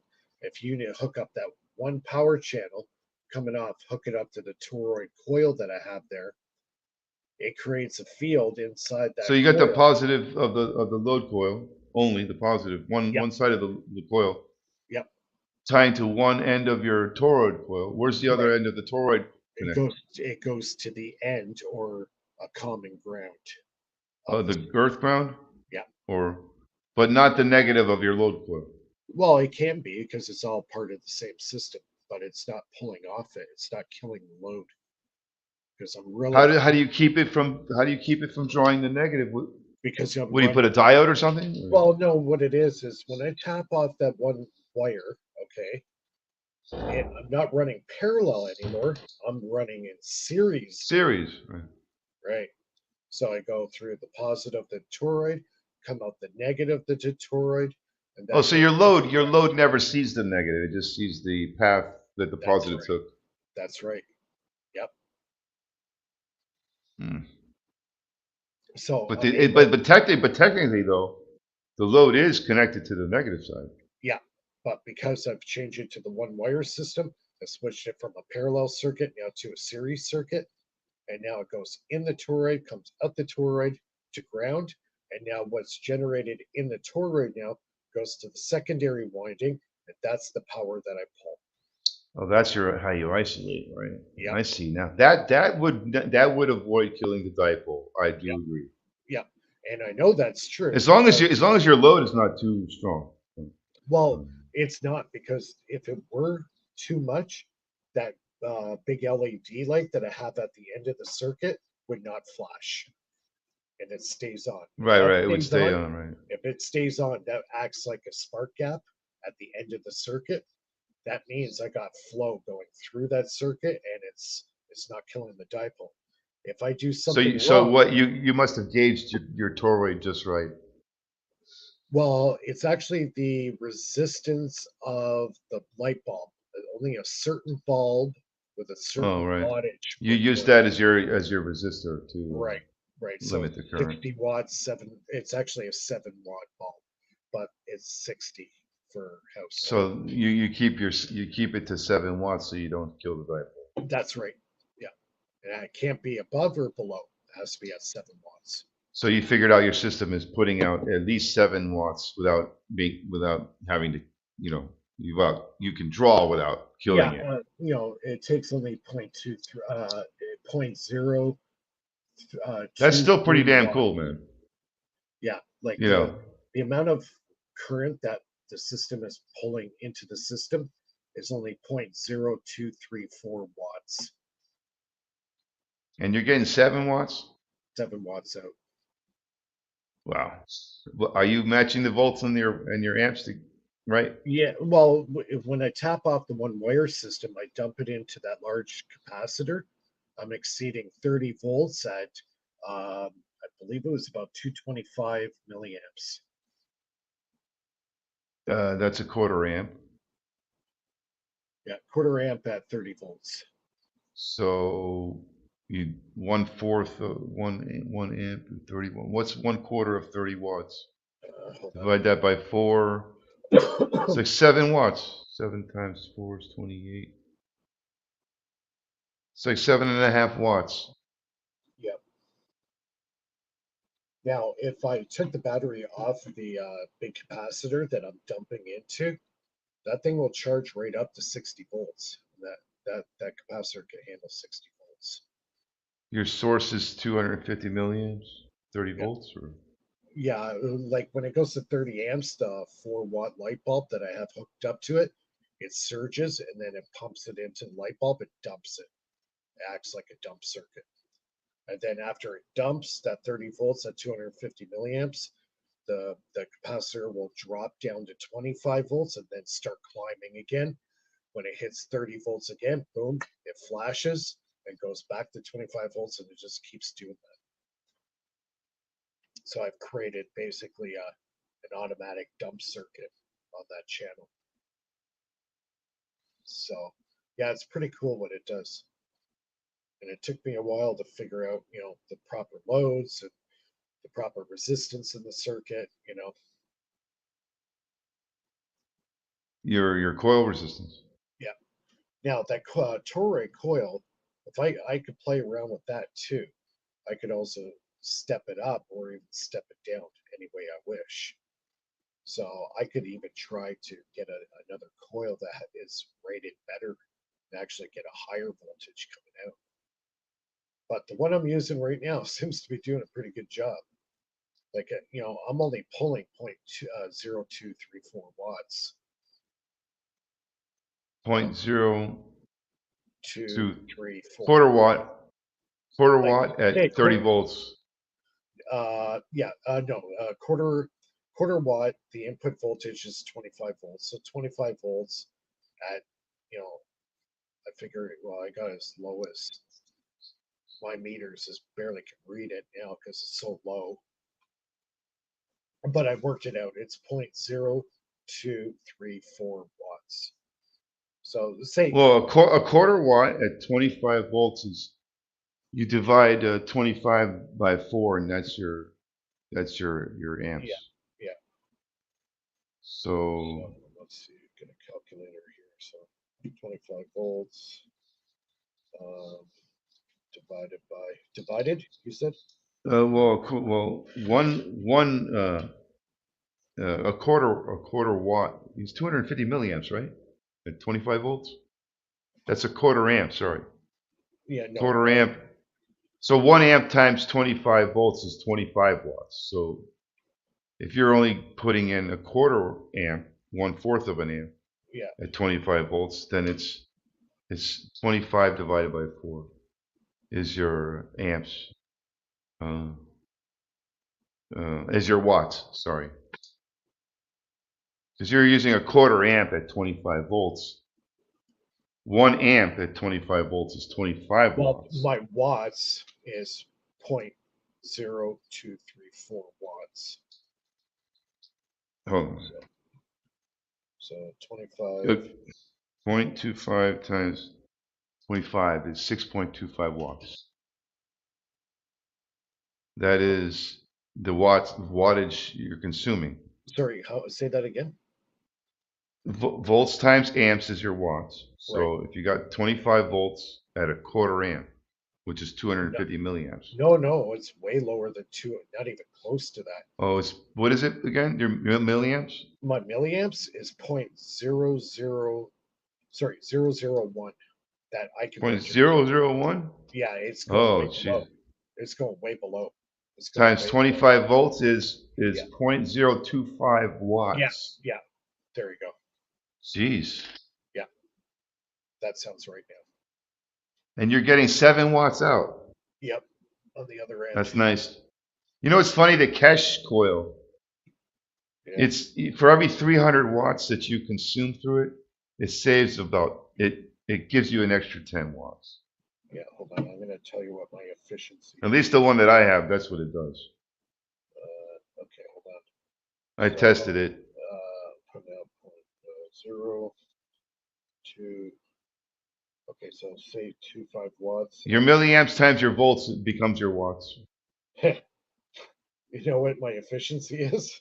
If this, Well, if your next, milliamps is what you're in your volts is what you're yeah, feeding it. yeah. So if these correct calculations are correct, my efficiency is 28,000%. Yeah. That's unheard of. And those are, and the thing is too, which makes it that much better, is the fact that I'm loading up a large capacitor and it's going at, you know, 30 volts output at 200, 250 or See, my 200 my milliamps. my my visual for this phenomenon is the coil is not, let's say it's not being charged, right? It's empty. Just drained it. You drained it. You shorted it out, right? Yeah, Then you remove the short, and now it's back under pressure, barometric pressure, cosmic pressure, whatever you want to call it.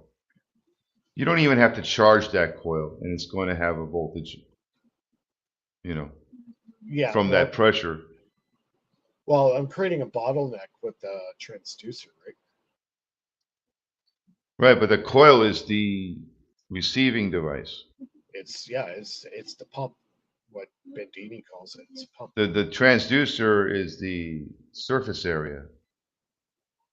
It's the coil is also surface area, for receiving signals.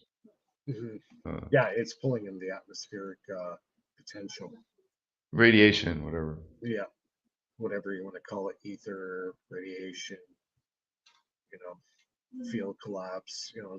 It's a lot of stuff going on there. But the coil having geometry like that makes it much more efficient of a Yeah, receiver than just a flat piece of metal, yeah. even though Now, that's also a receiver. now I've also found out too that the diameter of the actual coil itself makes a big difference. You get a bigger flyback with a larger diameter. So that I found out Um, too. yeah, that's because you want covering more space or whatever. It's area, yeah. So a bigger diameter coil actually helps. What you were saying about using, don't worry about the turns, get the mass in there. Mass. Yeah, that's what That Tesla that's writes about. That's coming that right from works. Tesla's mouth. That works perfect if you want to create a few turns, really thick coil, and just give it like 1.5 volts. Well, the thicker the windings, you're going to draw current, right? So No, say it, no, that's what I'm saying. Give it 1.5 volts. How much yeah, current is that going to draw? yeah, yeah. So diameter is a big issue. You could lower your voltage when you have a thicker winding, really low voltage. Yeah, but you don't want see in Tesla, especially with his Tesla coils, he was getting 4 billion electron volts, okay, at 2,500 amps, okay, but he's running at a high frequency. This is when he invented the rotary spark gap. And look at the performance he was getting with an old device as, a rotary spark gap. And I've seen some guys rebuild them, and they look amazing. Like just to watch those things go 2,500 amps at with. 4 million electron volts, How did he manage to switch something like that? rotary spark gap. You telling me he was switching that much current Yeah, yeah, with that thing? yeah. His That's latest coil, impossible. Wait, he must his have had a huge spark gap. But then how did once you mean his gap must have been huge, but then how does he get the amps across? well, the amps were created in the coil, like I've been saying all along. When So you have they weren't crossing the gap. Well, the rotary spark gap was doing exactly what my spark gap switch is doing, right? And because Just he had, creating the switch timing. That's all it was doing. You're saying? yeah, the switch timing, but it's a physical make and break. That physical break. You said it was passing a lot of amps too. Oh yeah, because he had a huge coil. His secondary coil was huge. He was getting 2,500 amps, and What he was had his to. purpose for pumping up the volume like that? What was his Well, point? he was doing those big tests there in Colorado Spring. You know, Was he to just see. trying to be the badass of the time, or did he have a purpose? He was there. No, he He's was the badass, but he had a purpose. What was it? I mean, what? Why did he pump up the juice on that experiment? he wanted to get his Tesla coil in resonance with the Earth's ionosphere. When he in his That's lab, why he pumped up the volume on yeah, he had a standing voltage. It said it lasted for about 20 seconds. it. Hmm. Can you Pretty imagine brave guy. can you imagine a lightning bolt, a That's pretty standing lightning? brazen. Can you imagine somebody today Could you playing imagine? around with our ionosphere with experiments Not like that? alone, How quickly they would lock them up? not alone that what he did was amazing. That's brazen. Could you imagine the the sound this thing must have made? Like he was able when he had that You know transformer. why? I tell you why he did experiments like that, because he could get away with it then. Today you Well, can't. oh yeah, you No, remember? but nobody knew about this stuff back then. Yeah, Nobody, not even the military. Nobody. yeah. No You government. No one. nobody That's under why he did it. That's why he did it, because he knew he can get away with it. yeah, and nobody understood what he was doing. Think about that. He's playing with the atmosphere. Yeah, That's brazen. he sent That's a pulse. Okay, here's the true story. What he did, he sent a high voltage pulse with that Tesla coil. Okay, what was sent it his. out. Hold on. Why did he want to connect with the atmosphere to transmit the electric? Well, not only that, communications. So he could broadcast worldwide from one antenna. You mean radio or whatever? Yeah, He was radio. competing with But Marconi or but what he did was this is really amazing all in its own. He sent a pulse out, a quick pulse, was able to ionize with the atmosphere. That pulse went around the planet and he caught it, that same signal coming back. yeah. Well, that means that He caught the echo. He sent out the blast, or like the, I guess it would be like an EMP well, that alert. means he wasn't using a radio signal. No, no, it was an open spark gap, like a telegraph on What steroids. gets me is how is a high energy spark pulse signal not supposed to, you Well, know, well, cross because through the ionosphere like a low power amplitude modulation signal can do? well, what it was is because the coil was creating a longitudinal wave, he was able to send it out. Well, similar to like a ham, like Stefan's saying. You'd think such a high energy wave can cut through the atmosphere and not be bounced back. Well, it went around the planet, came back. I He mean, what caught I'm saying is that you would think such a high energy field would be able to exit the planet, not be circulated around. It's like, no, I think AM does that. AM, most of it leaves out into space. yeah, but don't forget it's at a different wavelength and it's also a Hertzian signal. He was sending out a longitudinal wave, right? But Which is a wave geometry designed to what resonate with the planet he basically, yeah, and not leave the planet, basically. yeah, he could control where that signal goes. He was able to make it send that pulse out all the way around the planet and then catch it a second later on the other side, coming the other direction. He had I guess some kind of directional antenna. Longitudinal. Yeah, that comes out the top of the Tesla coil. Hertzian is this way. Okay, this is Hertzian. His longitudinal is this way. Well, So if you FM is Hertzian, right? right, so if you take your Tesla coil, turn it sideways like this, now you got a longitudinal wave going this direction. All right, the Hertzian's coming from the top now. Right. So now your Hertzian is going vertical instead of horizontal. It's 90 degrees off of a longitudinal. And that's So not very good for radio. no, actually it's better because now you got a lot more distance. We got more altitude that way. Well, you could send if you say you had a longitudinal aerial, now you could send a real-time signal to Mars with no delay. Like we're talking right now, you could do that from Mars because a Hertzian runs, I think it was like 296,000 miles per second, which is basically twice or pi over two, which is basically smokes basically Einstein's, uh, speed of light. The longitudinal wave travels faster than the speed of light. It's an instantaneous propagation. So it's like a like this. It's doing this. It's like back and forth, tug and pull, right? So Yeah, I gotta brush up on that, all that stuff there. yeah, I would definitely read up on Tesla's longitudinal wave, but that was his big discovery at Colorado Springs. That's when he packed up the shop and moved So back. to create his longitudinal wave, he turned his Tesla coil horizontal, Yeah, just directed in a different direction. Yeah, and he was using the field coming off this way or the field coming off this way. off the like if the tube is up and down, it's coming out the top of the tube. Right, but there's also field coming out sideways. Right, it's When creating it's a field around it. Yeah, sure, it's creating a field when the around coil's positioned like this, it has a it. field Yeah, going this way and a field going this way. yeah, but the longitudinal is the one that goes the distance. Oh, so it's this one going up? Yeah. So he would turn his coil sideways to get it to go that way around the planet. I see. He would like point it like a telescope in the direction you want to go, right? Uh-huh. Ah.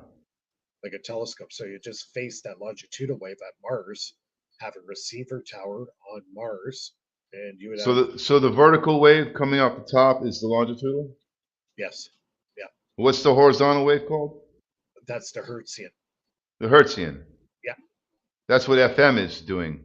yep, FM, AM, ham, all that stuff. So they're not really transmitting off the vertical. Nope, not at all. It's a different. Only Tesla. You're saying only Tesla was doing that? Yep, he was the only guy who was able to do it, and it Because was they don't transmit like that today. They transmit off the horizontal. from what I've heard, the Hertzian I thing. listened to a podcast last week, and a guy was talking about this. That's Apparently, interesting. there is a company out in Germany who's done this. Made Transmit what? Radio, TV off the Radio. longitudinal? everything in a longitudinal wave. And they would position it horizontally to do that and all that. Yeah, And they would just direct it like a because if you had it vertical, your signal yeah, would just you're go out in pointing up. space. Yeah, you would go, you would point it like basically like a satellite dish or like a telescope. So likewise, if you wanted to do space communication, you would point it up That's right. Yeah, and just do like a that. telescope or like those big dish antennas. Yep. So Steven it's definitely Drysdale.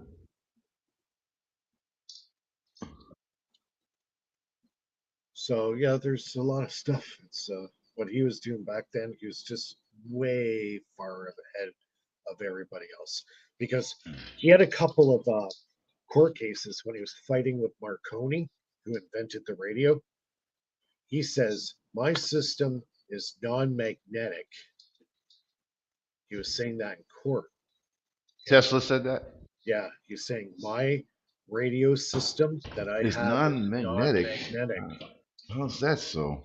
It's longitudinal. That's using the scalar wave. But you still got to energize that coil. Yeah, but the direction on the plane that it's running in, there's no magnetic field. So you're saying the vertical path, there's no magnetic field there? That's right. It's all in the horizontal? It's only in the Hertzian. Hertzian runs All the magnetic field is in the Hertzian area, huh? Yep, not in the longitudinal. I did not know that. And the other thing, if you look at Tesla's original patent for his radio transmitter, okay, there's no power source. You could have two. But wait. When you have a cordless coil, you still get, a pole in the air core Right, section. but it's the direction the field is traveling relative to the coil. If it's coming out of the coil this way, right? Coming, okay, so if you got the coil stand up and you got I Hertzian, mean, the coil's a donut, right? The center of the donut's got air, but there's still a North Pole there. but it's not magnetic though. That's the 0 point. That's zero. There's no on a magnet. The It's a outside, north, but it's not a magnetic north. well, if you take a magnet, right, a round magnet, the center of the magnet, it's zero. There's no magnetic field. The field is all on the outer diameter. If you listen to Ken Wheeler, he talks about this. He says the magnetism emanates from the outer diameter. The center of the magnet is zero. That's where Tesla's 0 point or But launch. what about the coil? The coil, when you energize it, it creates a field. Right. But his doesn't work that way. His is taking the energy coming from the 0 point and transmitting it through the zero, where the Hertzian or the magnetic field is what runs our Hertzian signals today, AM, FM, ham, all that stuff. It's based on the magnetic field, where Tesla's not, it does not. It's a longitudinal wave. And yet it can transmit data and all that, even I though would, there's no I would, EMF. I would definitely go and watch some of Ken Wheeler's stuff. He talks about the magnet and where the field on Ken it. Wheeler Yeah, Ken Wheeler. on YouTube. Yeah, yeah, Ken Wheeler. I mean, I don't think I've ever heard of him except from you. I mean, I don't even. I Yeah, don't think I've. I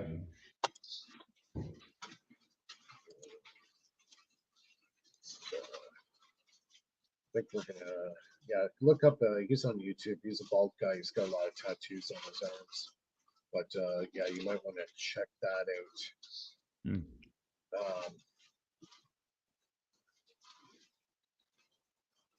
out. Yeah, it would be easy if I could. The best thing to do, Stefan, is check up Ken Wheeler. He talks about the magnetic field. He's pretty much dead on with magnets. He's been working with this stuff for years and years, and he'll give you the full science on how a permanent magnet works, where the fields start, where they end, where the 0 point of the magnet is, where a longitudinal dielectric, how all that plays into a permanent magnet. He's a bald guy, he's got glasses, he's got tattoos on his arms, but he's very knowledgeable on that. So an air core winding, Yep, even though it generates a field, a right, magnetic field, right, it's a weaker one because there's no iron. yeah. Nonetheless, it still creates a field in the center there. But it's going this direction, it's going out this way. It starts from the top, okay? The top is where it's zero, You curves mean the up, center of the hole, the donut? right, It's right, going, right. And it comes down and goes to the South Pole. So it's the outer Hertzian. That's where magnetic field is. On a permanent magnet, 0 point. how does it push the magnet then? What's that? How is it pushing the magnet then? What do you mean? How's it pushing the magnet? Well, because the magnet's facing the donut part of the air Right. core. Yeah, it's because that field is overwhelming the 0 point of the magnet. So if you got Hey, you know zero, what? It was so funny. I just had a surge at my house. TV shut off. The light was flickering. oh, did you? Yeah, we're gonna end it here. I think we've gone over 2 hours. Talking about flyback, and I'm getting surges. It just happened again. Yeah, you got an EMP. Maybe it's the Miami alien. They're landing again in the Miami Mall. By the way, I'm in Miami. No one here is talking about that because I don't know. I don't think it's a real thing, to be honest. Not to say that aliens aren't real, or just this thing at the Miami Mall was Clickbait, probably. Yeah, definitely check out Ken Wheeler. If you want to learn magnets and how they work and how the fields work and how the dielectric and Well, the magnet is just it's a, if you're looking at a iron magnet, it's just the iron molecules are all facing the same way, and that's creating a river, a channel for atmospheric energy to flow through the magnet. The magnet itself is not generating any power. It's just creating a channel. It's becoming a channel. well, it's creating a 0 point in order for the dielectric constant of the atmosphere to be drawn The in. magnet is the road for this energy to travel on. Channel into, yeah. But yeah, Ken Wheeler, The alignment of the molecules being all facing the same way is creating yeah, that road. yeah, The road yeah. or whatever. What the way his analogy of it is completely different than the mainstream science. Completely. I'll look them up. He's pretty radical. He's good. But just watch Ken, his you said video. Ken, was it Ken Wheeler? Yeah, Ken Wheeler. Let's check him out. You mentioned them before, but I didn't check him out yet. Yeah. You're pretty serious about that guy with his how he describes this. Yeah, yeah, he's The 0 point. yeah, Thoria. I think the 0 point is like the balance the balancing the balance point between the two poles or potentials. It's the point in the middle where the two potentials find balance.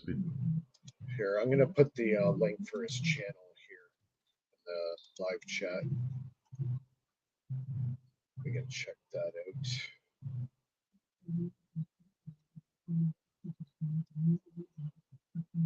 There's a link there. You guys can check that out. That's his channel there. Just go through his stuff. He talks about quite a few topics. Magnets is his specialty. Oh, I know this guy. I'm Yeah, subscribed to him. yeah, yeah. Yes, he's. When I was watching him first, I couldn't understand. Yeah, you have to understand what he's talking about. You have to know the His language. demonstrations are very well done, though. Yeah, you got to understand his language. Since you get back through that language barrier that he talks about, then you can He understand. uses these swirl devices, Yeah, swirling He creates these images like from magnetic materials, yeah, he uses the magnetic liquid, paper. liquid, uh, some kind of a magnetic liquid solution to create the images Yeah, creates a plasma. to then make his explanation as Yeah, to the. yeah, he uses a plasma. He's created a couple devices that show the real flow of I the I was magnetic watching his field. videos for a while. I couldn't catch on to it. I I got know. frustrated. I Yeah, stopped watching because I wasn't yeah, seeing what he was talking about. I see all the patterns and all that. yeah. Um, But the center of the diameter of the magnet, that's zero. The magnetic field's actually created around the perimeter. right, that makes sense. You Yeah, know, but yeah, yeah. But but then it again, doesn't. you have two sides to that. You have a north and south side, Yeah, so it has to be. he's the expert on the magnets, not me. Anyways, Mike, I'm gonna call it quits for tonight. We've done over 2 hours and 10 minutes. I think we had a good Yes, show sir. tonight. We'll be doing the next live show again next Friday night, 9 o'clock Eastern. I was hoping Gerald was going to pop in, but I guess he was busy doing family stuff. So hopefully Gerald will join us next Friday night. Yeah. So everybody, thanks for joining in. All the links for my PayPal, Patreon. Go check out Mike's channel as well, and you can get all his circuit diagrams and all his ideas. Yeah, it was a good show, and we'll see everybody next week. Get you later, Mike. All right, take care. Thanks a lot. See you guys. Take care.